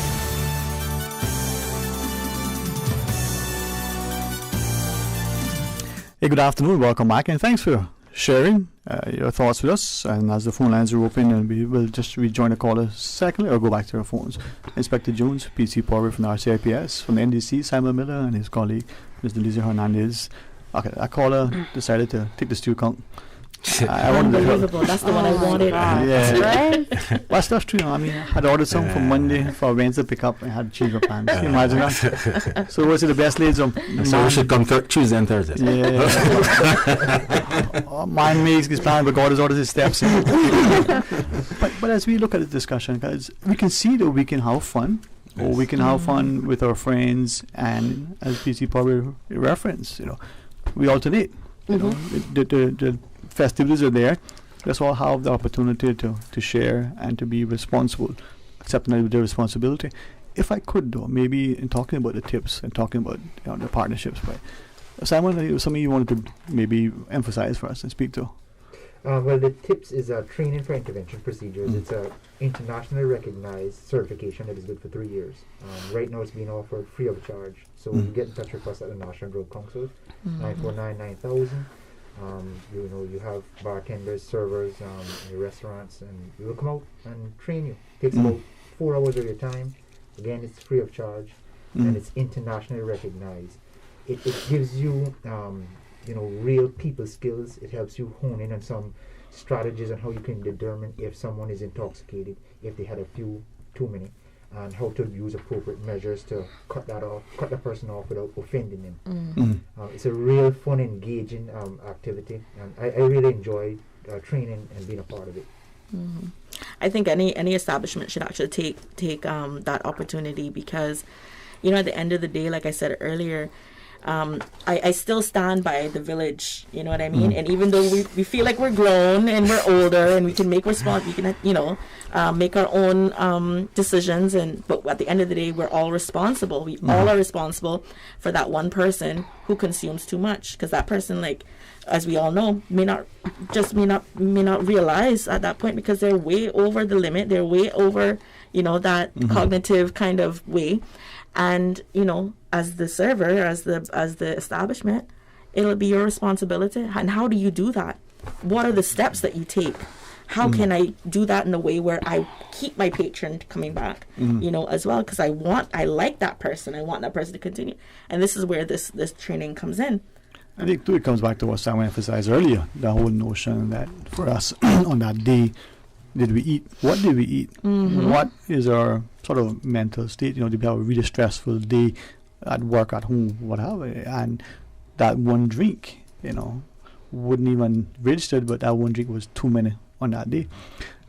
Could we also maybe ask what some of the operations that the police conduct and the like, Inspector? Yeah, Dwayne, thanks again. As a result of the frequency of road collisions, and in trying to mitigate some of these incidents from preventing these incidents from occurring, we have identified ways or developed ways of trying to mitigate them, to prevent or to preserve life. And as a result, we have developed what we call Operation Quaker. It normally operates during the festive season, like normally starts from the 2nd of December through to the 2nd of the New Year. What is Operation Quaker and what we do, or how do we operate? Operation Quaker really is a planned and spontaneous operation, in the sense that officers are deployed. We go out there, we look for road infringements, especially speeding and DUI. We have planned operation and we have spontaneous ones where we just set the operation just to kind of catch some of those violators, because when you have the planned operation, everybody's aware of it, and people will deter from doing the wrong thing then. But when you have the spontaneous ones, people are not aware of it, and people just continue their bad behaviors or the inconsiderate driving practices on the road, and then obviously you'll catch up on them. But primarily as police officers, yes, we are there to enforce the law, obviously. We're agents of the law, and that's what we're employed to do, to enforce the law, to ensure that people are complying and doing the right thing on a daily basis in terms of the road, as it relates to the road code. But primarily, our thing is to educate people, because we believe that the more we educate them, then the less you will have in terms of reoccurrence of these incidences on the road. So as a result of high visibility, officers being out there, people know what we're doing, and not just enforcing the law in terms of prosecuting people, but trying to educate them. Don't do this, stop doing this. You know what I mean? Hopefully we can reduce some of these reoccurrences. During, I can tell you, since the start of the year, we have recorded over 2,490 motor vehicle collisions. Wow. A lot of cars on the road. The cars are efficient, the roads are smooth. People are doing crazy things out there. Not everybody can appreciate roundabouts. Not everybody go out there and drive with due care. And as a result of that, you have a lot of accidents occurring on a daily basis. Since the start of the year, we have prosecuted over 3,680 individuals in regards to speeding. That's a lot for a small island. People are just not conforming to the law. And as a result of that, people just want to act with impunity, do their own thing. And we can't afford that. The law is there, you must obey the law, and we are there to enforce the law. As I said before, we're not just primarily out there to enforce it, but we try to educate as well in the process. We touched on DUI earlier.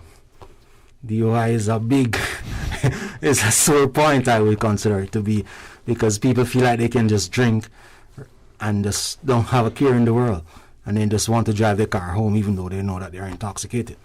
Since the start of the year, we have arrested over 200, almost 300 people for driving whilst intoxicated. This is a small island, man. Come on. We got to do better. We have to take greater responsibility. I wonder in that sometimes, when we bring people to the table for them to appreciate something, they need to have that level of involvement, engagement. Actually, someone's driving, they may not see in their minds that they're actually over the limit. Alcohol, I think, gives you false courage. The officer stops. If it's not improper, and if it's not asking to speak at the school, what is that like? Whether it's a part of the Operation Quaker or whether it's a routine stop, whatever the reason is, the officer pulls over the driver. What transpires, and including the arrest, and then they're taken to the station, because sometimes people don't appreciate how sobering the reality is after the fact. This event of a wonderful celebration now has ended up then before the courts, but there's all this other embarrassing, humiliating, regretful things that transpire. We don't just go out there and we just don't just look at somebody and say, "Oh, you're drunk. Come, right. Let's go to the detention center to be tested." We stop individual, we speak to them. How was the night? Having a good night? Or did you consume any alcohol tonight? Or what the situation might be. The minute you speak to an individual, that scent of alcohol is protruding on their breath. Their eyes are glassy. Their conduct is not like a normal person would behave. So if the officer suspects that the person has been drinking or the person is intoxicated, the officer would invite the person to do a preliminary test, which is a roadside test. Now, if the person agrees to do the test, we'll do the test there and then. And if the person blow into the intoxilizer, which we have a roadside intoxilizer, if the person blow into it, then that measures the person's breath in terms of the consumption of alcohol. And if that person is above 0.100, then the officer will arrest on suspicion of being intoxicated. Take it to the detention center, do a further test after a period of time, and then that test will validate whether or not you are intoxicated.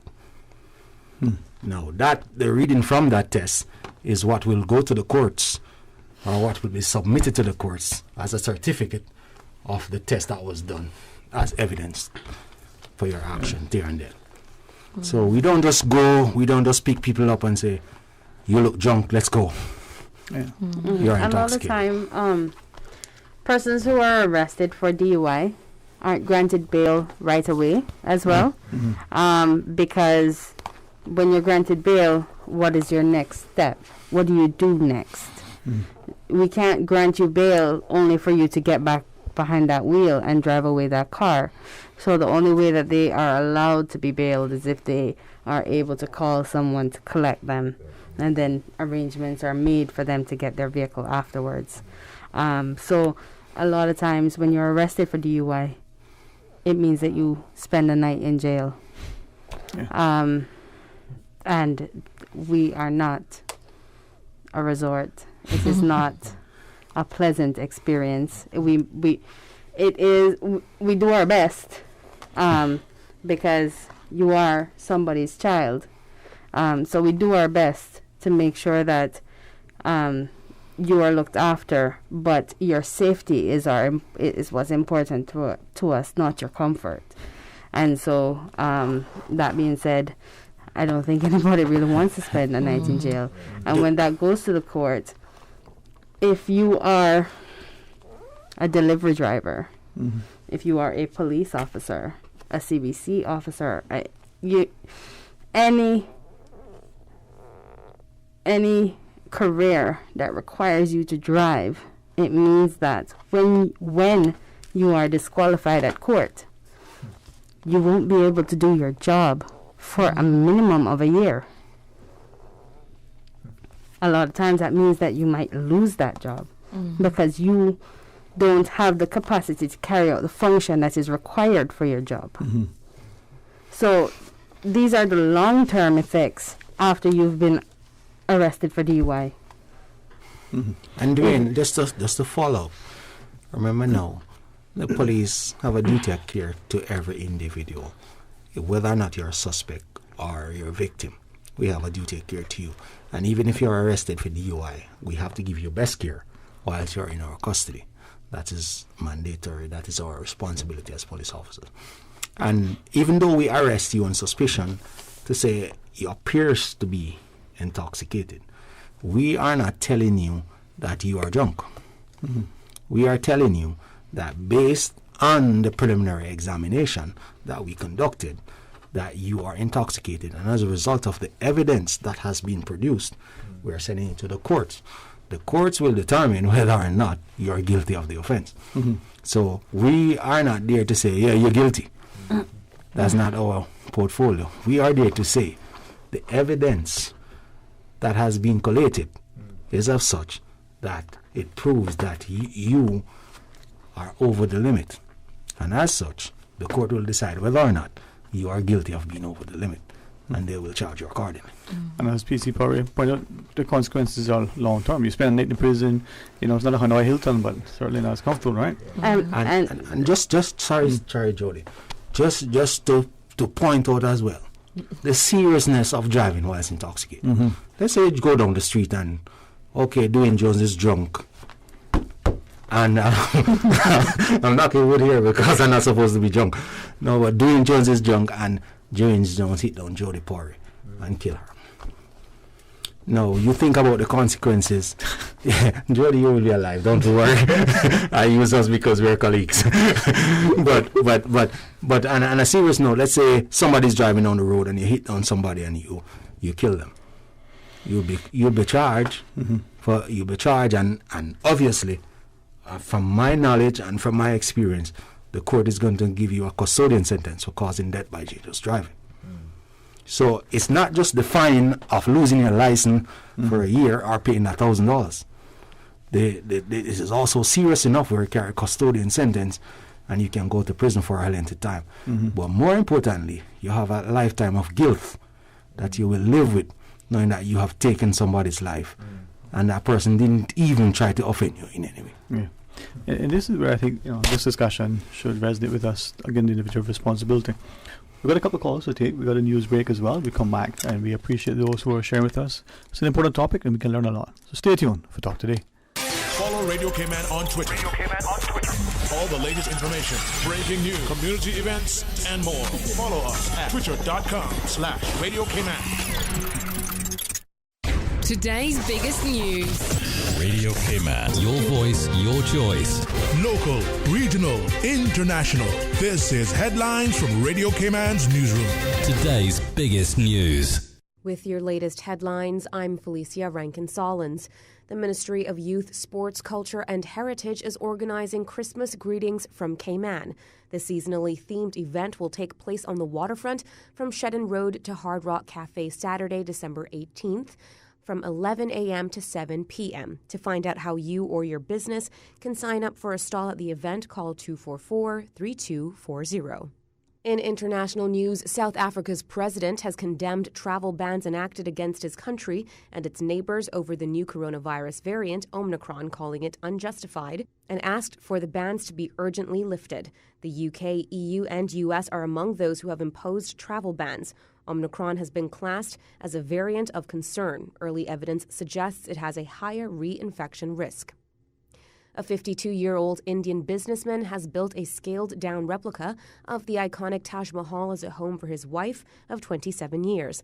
The house cost about 20 million rupees, or $260,000 US to build. The Taj Mahal is a 17th-century mausoleum in Agra city. It was built by an emperor in memory of his queen, Mumtaz, who died while giving birth to their 14th child. British socialite Ghislaine Maxwell has appeared in a New York City court to face sex trafficking charges. She is expected to challenge claims she groomed underage girls for convicted pedophile Jeffrey Epstein for sexual abuse. He died in prison in 2019. Ms. Maxwell has been in a U.S. jail since her arrest last year, awaiting the high-profile 6-week trial. Ms. Maxwell has pleaded not guilty to all the charges against her. These are your headlines. I'm Felicia Rankin-Solins. For the latest in news and information, follow Radio K-Man on social media, Facebook, Instagram, Twitter. Download the Radio K-Man app or log on to our website, radiokman.gov.ky. Your thoughts are just a telephone call away. 1-800-534-8255. Let your voice be heard. And now, Sterling Dwayne Ebanks. Hey, good afternoon. Welcome back, and thanks for joining us. And as much as we want to invite you, we want to educate, inform, and involve you so that at the end of the day, come next year this time, so you'll be here included in the discussion as we partner with the NDC and RCIPS. The Arrive Alive 345 campaign. We got PC Julian Puri, Inspector Dwayne Jones, and then NDC's sort of face and flavor, Simon Miller and Delisa Hernandez. I believe there's some callers online, and we took the news break. So they went for lunch, so they'll call back if they wish. 949-8037 or 1-800-534-8255.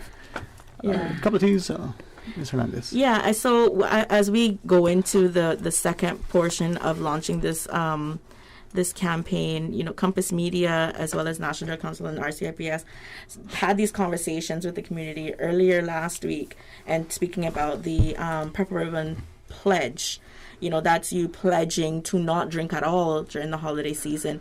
We're now rolling out, come Wednesday, the Designated Driver campaign. And that's why this conversation is basically, really important for you to listen and to understand kind of what you need to do in order to ensure that your friends and family are safe and you're doing the right thing. As you designate your driver and you go out to whatever establishment, you ask for the purple ribbon. What is this called again? Key ring. If you're on YouTube, you can see it here.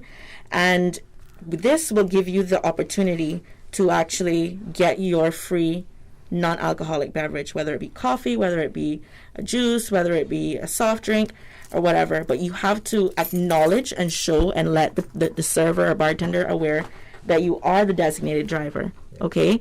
With that being said, there are as well, we've had discussions of other things that you as a designated driver should know if you are handling a vehicle and you have other people who are under the influence or intoxicated, as to what that is. And I hopefully we can get to that point shortly.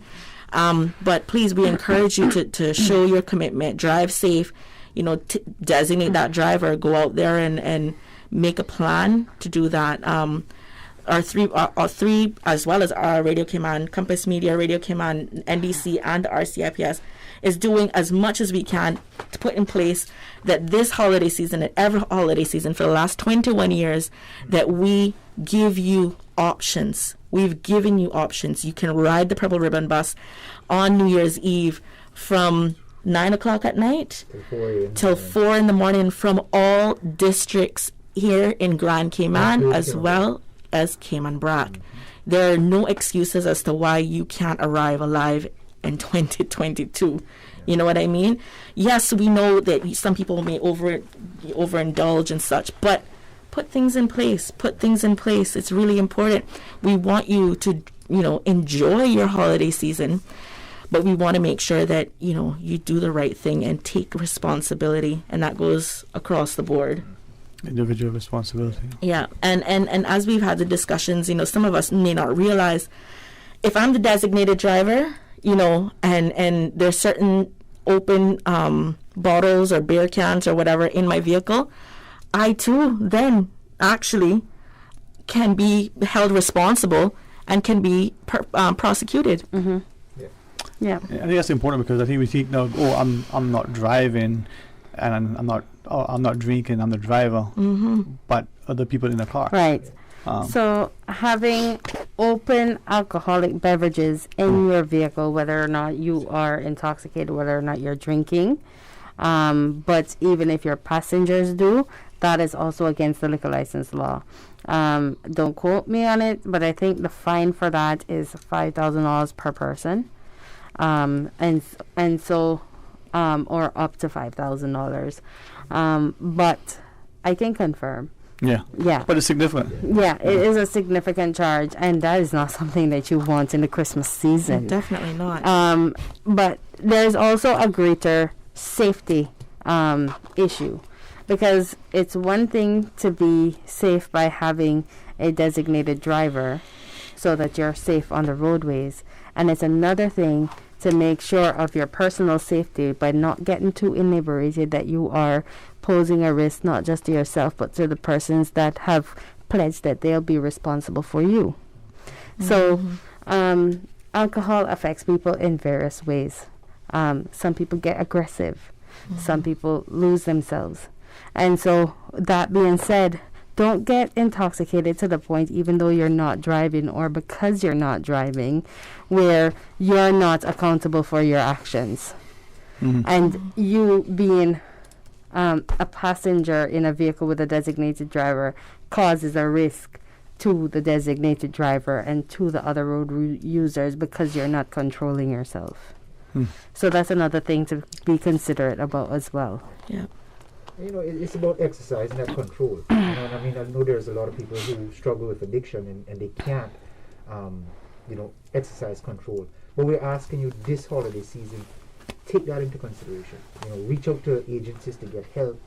You know, if you need some strategies, there are wonderful AA, NA meetings that happens around the island. You know, get in touch with us. We can link you with those people. Let's exercise that responsibility this Christmas. Well, I think I mean, as we've closed out the discussion, this partnership with the you know, RCIPS and of course the media helping to promote works well when we have the collaboration and cooperation of all the different establishments and the corporate sponsors. So. Most definitely, and of course those corporate sponsors who have come on board with the Arrive Alive campaign for 2021 are CG Brick K, Island Electronic Security and Monitoring, Kurt Motors Napa, Blackbeards, Heineken Zero, Maples Group, CNB as in Cayman National Bank, National Roads Authority, the Rotary Central of the Cayman Islands, Consolidated Water, Saxon Insurance, Cayman First, and Rubis. So definitely this campaign this year, once again, is very much supported, but also on top of these amazing corporate sponsors, we have Foster's who every single year sponsor, you know, our Purple Ribbon Bus, Waters, and a variety of other items as well throughout this December. CUC has also come on board, and I really want to give a special thank you to Cayman Airways, who actually we have been waiting to launch and roll out some pieces that comes with our campaign, and you will be seeing them on the roadways very shortly. And if it wasn't for Cayman Airways helping us to get them on island in time, I don't know where I would be fired. But I'll definitely be under the table crying, you know. But, you know, I'm really, really grateful for the gentlemen over there, and of course we'll be in contact with them very soon with a official thank you. But definitely, you know, thank you to those three supporters as well. And like I said earlier this to Jody Ann and my colleagues, Cayman, last year we did amazing. Our borders were not open. The numbers were phenomenal, okay? You all took this campaign and made it part of your Christmas events, your New Year's Eve events rather, and you took advantage of it, and the numbers were amazing. This year, as you know, the borders are open again. We're expecting to see an increase in numbers. Make sure you do whatever it is that you have to do. You know, if there are tourists listening, do what you have to do. Wear your PPE, wear your masks, wear your, you know, take out your sanitizers, etc. You know, be responsible in that way, and take the bus on New Year's Eve. It's gonna save gas. Yes. Okay, that's one. 2, it's gonna save lives. Okay, and 3, you'll be able to just travel to different areas, whether it be on 7 Mile Beach or over in the Eastern Districts. Just take advantage and enjoy the bus. And of course, once again, designated driver, and let's all arrive alive this New Year's. All right. Well, I certainly appreciate you sharing. And DJ, say what I want to call to take. Could we invite you maybe for 2 seconds more and join this call? All right. Hey, good afternoon. Welcome. Thanks for calling. Hello. Good afternoon. Good afternoon. Afternoon, sir. How are you? I'm fine. Season greetings for everyone. Merry Christmas, Ron. Yeah. Thank you. You know, I listened keenly to what was said about drinking at Christmas time. From my point of view, at any given time, and we go to the other side to say, well, designated drivers. You know, to me, it is so from where I come from, it is so much concerning that we seem to be, for the want of a better word, telling people that you can drink when you get a driver and so on and so forth. That's okay.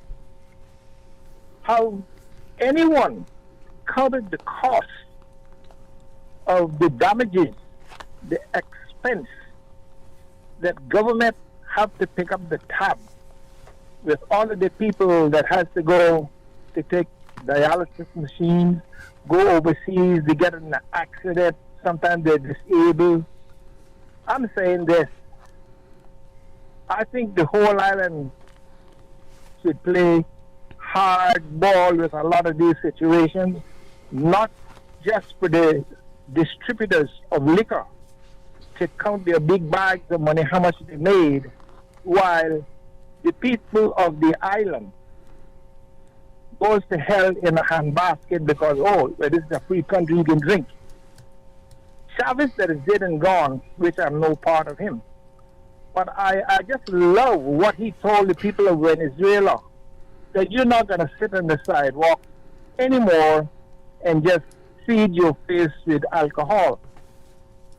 One more thing before I go. It happened in Cuba during Fidel times.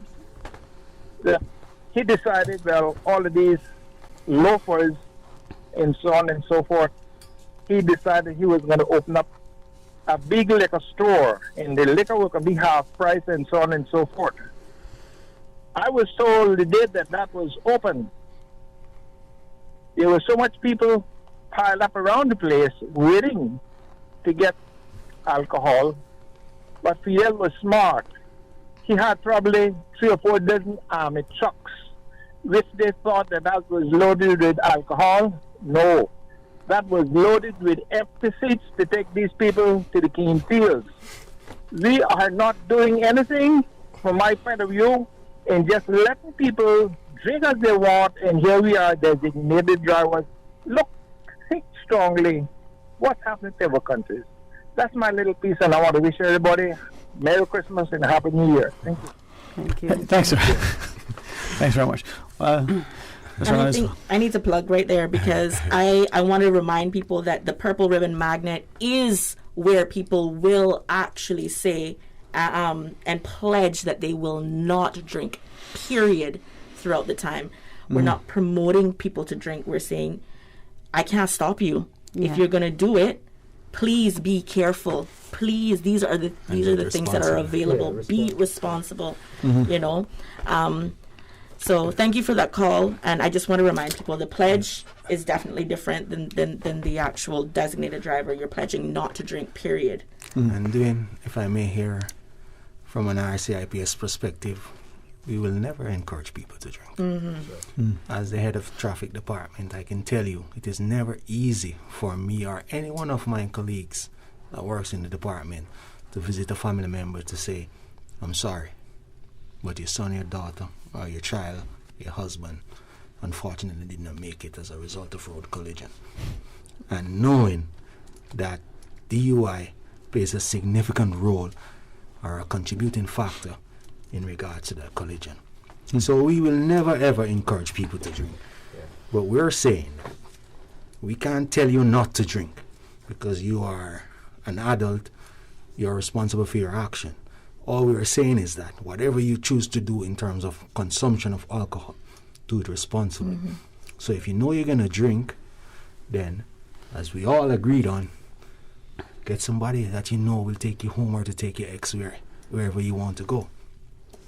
If you know you're going to drink, do so responsibly and not just think about yourself, but think about everybody else. Because if you know you're drunk, don't get around that steering wheel because everybody around you becomes vulnerable.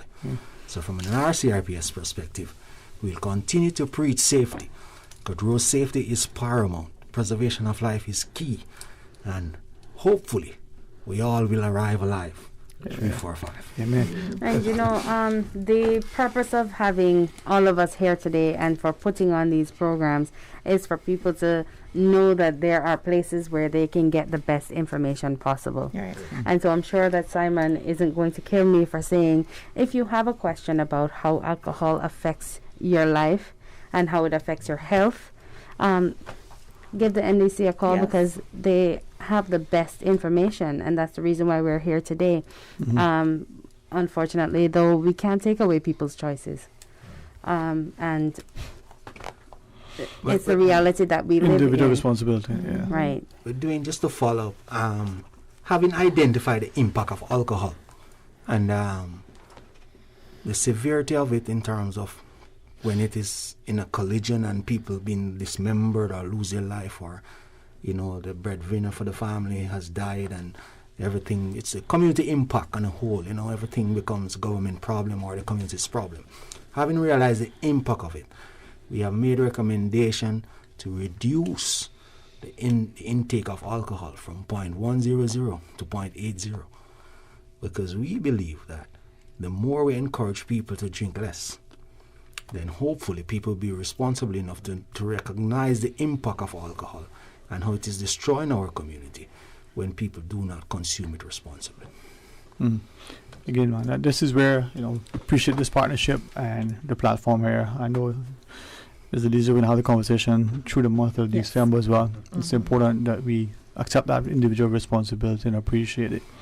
DJ Lynn has found another caller. You guys want to join the caller? Sure. Let's do it. Hey, good afternoon. Thank you for sharing with us. Good afternoon. Yeah, good afternoon. I didn't get to hear all your show, but I heard some of it. Yes, ma'am. I am the parent of a child who lost his life. I'm so sorry. I'm sorry, man. I'm sorry. 16 years and almost 9 months ago. I'm so sorry. Yes, Are you a traffic cop? Do you investigate traffic accidents? Like with fatalities, and then people flee the scene of an accident and don't call 911? Is that a question or? Yeah, she's asking. It's a question, yes. It's a Yes, I don't investigate directly, but officers that works with me, they investigate traffic accidents, yes.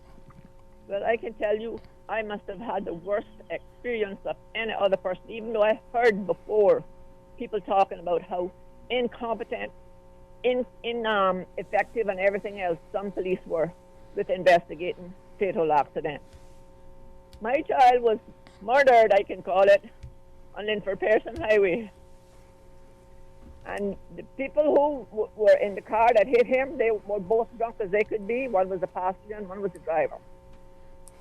The passenger went to the hospital first. When he got there, the police officer asked him who brought him there or what happened. He don't know because he was sleeping when the accident happened. No further questions, not in the statement that I read that I got from them.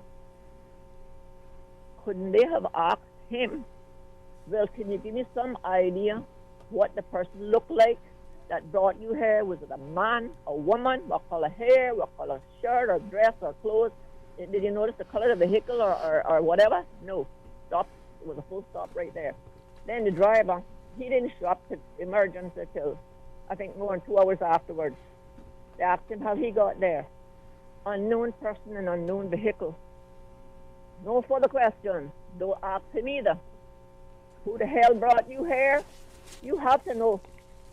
You have to have some idea who the person was. If you don't even know them, can you tell me if it was a man, a woman, were they driving a truck, a car, what color or whatever? I mean, how incompetent. And, I mean, just not caring to try to get to the root of this problem. Who did this?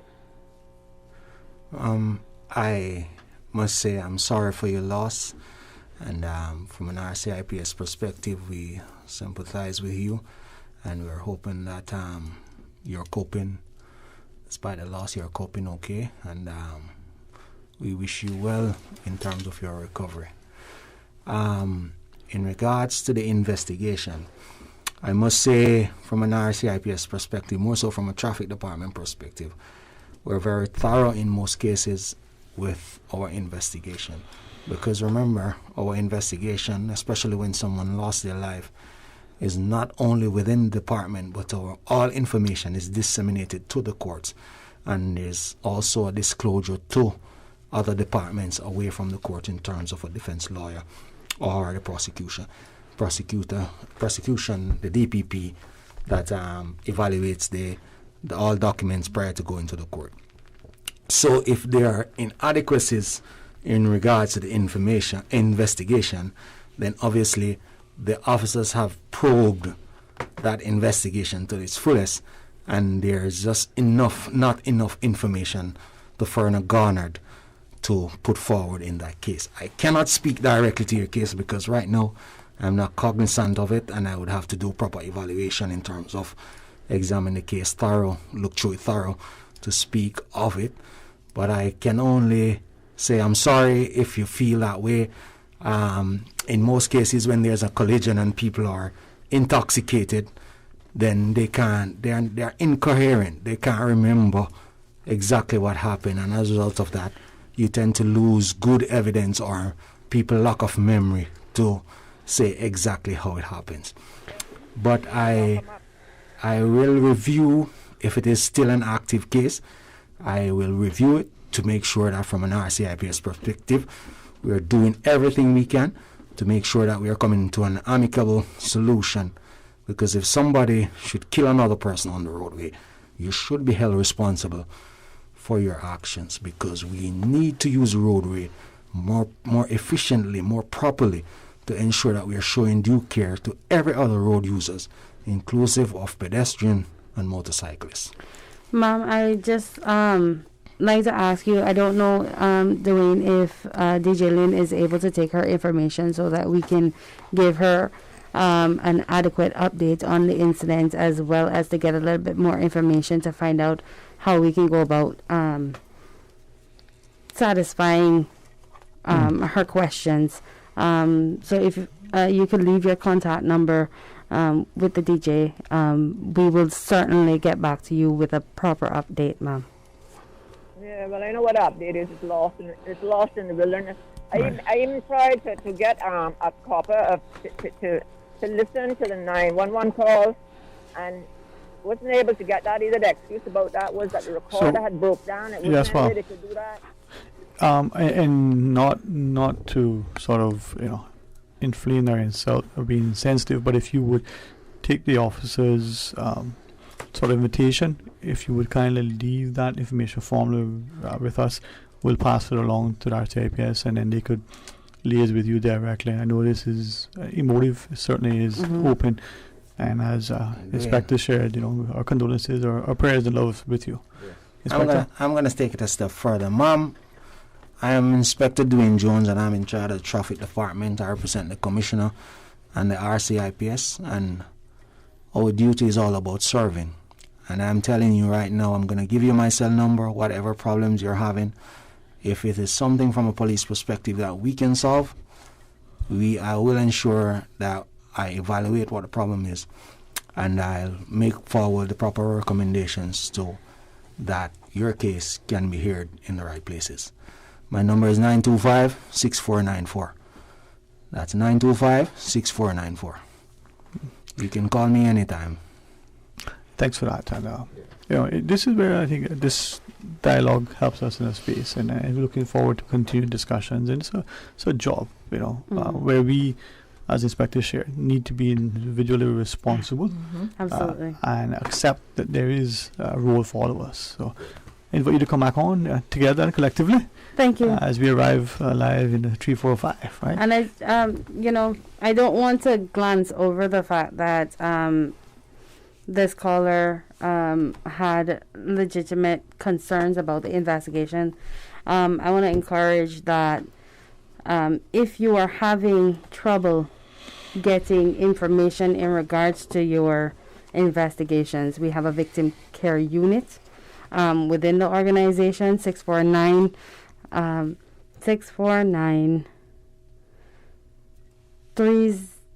Okay, I'll read that number. That number is on our website. So you can visit our website, rcips.ky. Look for the victim care unit, and the number is there. It's slipping me right now, but they will be able to provide you with the most up-to-date information on your incident. as well as if you feel like you have been shortchanged on an investigation, we also have a professional standards unit. And within the professional standards unit, you can make a report or even air your concern. And that information is also on our website. And a lot of times, results are had through these two departments. Because sometimes it's a matter of an officer being off shift when a victim calls. Currently, we're on a 4-on, 4-off basis. That means that for 4 days, an officer will be off, and you won't be able to speak with that officer for 4 days. But if you call the victim care unit, you'll be able to get the information that you need. Or, again, if you feel like you have been shortchanged in the investigation, if you air your concerns to the professional standards unit, they will get back to you. They will do a cursory investigation, and if it means that the matter needs to be recommended to the ombudsman office, for instance, because, we are not a perfect organization, but if you do not tell us that you are having a problem, we won't know how to fix it. So even though it was very emotional, I still appreciate that caller for calling in and letting us know that she was having an issue. And I appreciate you acknowledging the opportunity to address it. Inspector Jones, PC Power, thank you all. And anytime we can partner to get the message out, education is crucial. And see, DJ Lane has another call. Final call, promise you. Hey, good afternoon, welcome, thanks for calling. Hello, Dwayne. Afternoon, sir, how are you?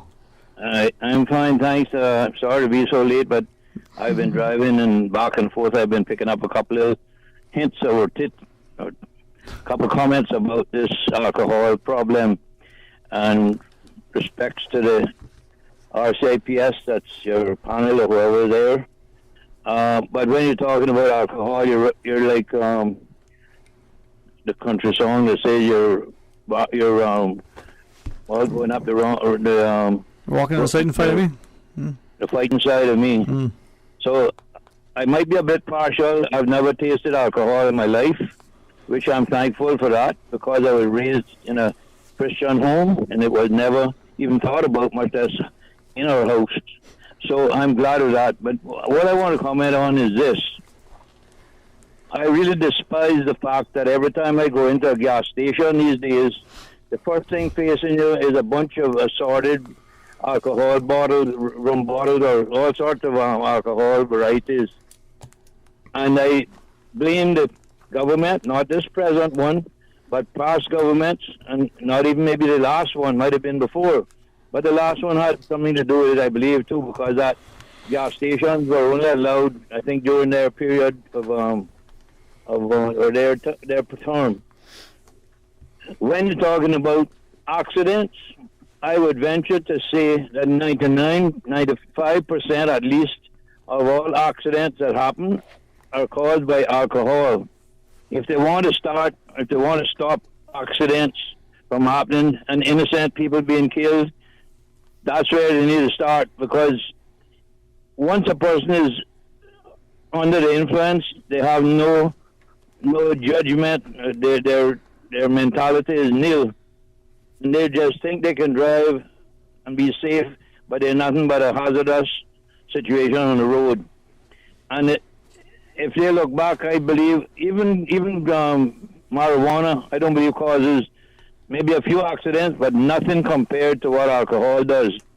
And until they start cutting down on the availability of alcoholic products for the public, it's going to get worse and worse. Although I don't know if you can put it many other places. Every door you open there now has alcohol selling.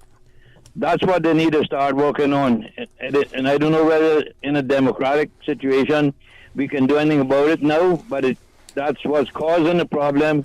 If we can do anything about that to avoid all of these places, and every place, every restaurant or whatever that opens up, or every shopping center, people seem to have liquor licenses, and every single one is making it worse and worse for the country. So I don't know if it's any way we can curb the sale of alcohol. I don't even know if, and yes, again, I think the police need to watch these places, especially these clubs and stuff where people hang out until all 3 and 4 o'clock in the morning and jump in their car and go and kill somebody or kill themselves or whatever. If they were to have police at those places and see people come out of those clubs or whatever intoxicated, that they shouldn't even get in the car, they ought to take them, even if they don't arrest them, take them home safe and get them home safe or something, because they're just victims really of the circumstances, although they're actually the culprits that's causing it as well. Mm-hmm. So I don't know if we can do anything about it, but as long as their blood runs through my vein, and you mention about the sale of alcohol in this country, you're rubbing on the wrong side of me. Mm-hmm. And anything I can do to avoid it or to help, I would be glad to do. I don't know if you're looking at anything about slowing down the sale of it, but it doesn't seem to be that way. Whether it's a democracy or not, we ought to at least respect people, innocent people's lives that are at stake, and nothing being done about it other than saying sorry or arrest a person. 5 years later to go to court and then to get off of the charges and all sorts of things like this. It's terrible, and that's why I'm against it. Yeah, sir. So I trust something can be done about it, so I don't have to be fighting this the rest of my life. Although I'm nearly 80 years old now, and I still got a fighting spirit for alcohol in me. Thank you very much. Appreciate the time. And to you, sir. Thank you too for calling. And many things spark high emotions. Again, comes to individual responsibility, Inspector. It comes right back down to individual responsibility. Doing how nice it would be for a policeman to be at every event or every function, because then obviously we would have at least mitigate or minimize or alleviate some of the issues that are occurring. But the reality is that a policeman can't be everywhere. Right. And nor should you be expected to. With the greatest respect, that individual responsibility. How nice it would be not to have police because we are doing what we're supposed to do. It comes right back to individual responsibility. And people need to start acknowledge that they are responsible for their actions. And they need to start doing the right thing. Not just think about themselves, but think about everybody else. Yeah. And the minute you choose to start consuming alcohol, get around that vehicle, started driving, everybody around you becomes vulnerable. And unfortunately, the innocent will always lose their lives or lost their life as a result of such incidents. Yeah, man. Well, I'm trusting that today's discussion allows people to get information that they have had. Appreciate the competencies that we have, but also the importance of us being individually responsible. Looking forward to having NDC on again throughout the month of December. Yep. And we having a very festive season, but one where through the fellowship, we're able to celebrate, and a year from now come back and tell the tale of the good times that we had because we arrived, alive in the 345. So, Ms. Hernandez, thank you very much. Thank you for having us. Inspector PC. Thank you, Dwayne. Enjoy the rest of the weekend. It's on Monday. And look at what we've accomplished already. Ay. Well, please have a blessed, safe, productive, enjoyable weekend, in the words of Inspector Jones. Accept individual responsibility. Be cognizant of our, the importance of us being careful and considerate, kind and cautious. And as we celebrate, let's do so together, responsibly. Until tomorrow, be blessed. Talk today. But I do have some questions. Talk today. Cayman Islands' foremost listeners' participation program. Talk Today is brought to you by Subway, open 24 hours in Countryside, Anderson Square in Georgetown, and Centennial Towers in West Bay. And by the Ministry of District Administration, Tourism and Transport. Explore your history, explore your land, explore your sister islands. MedLab in Smith Road Plaza, your complete medical laboratory solution. Call 949-7331. And Savannah Pharmacy in Countryside Shopping Village, convenient opening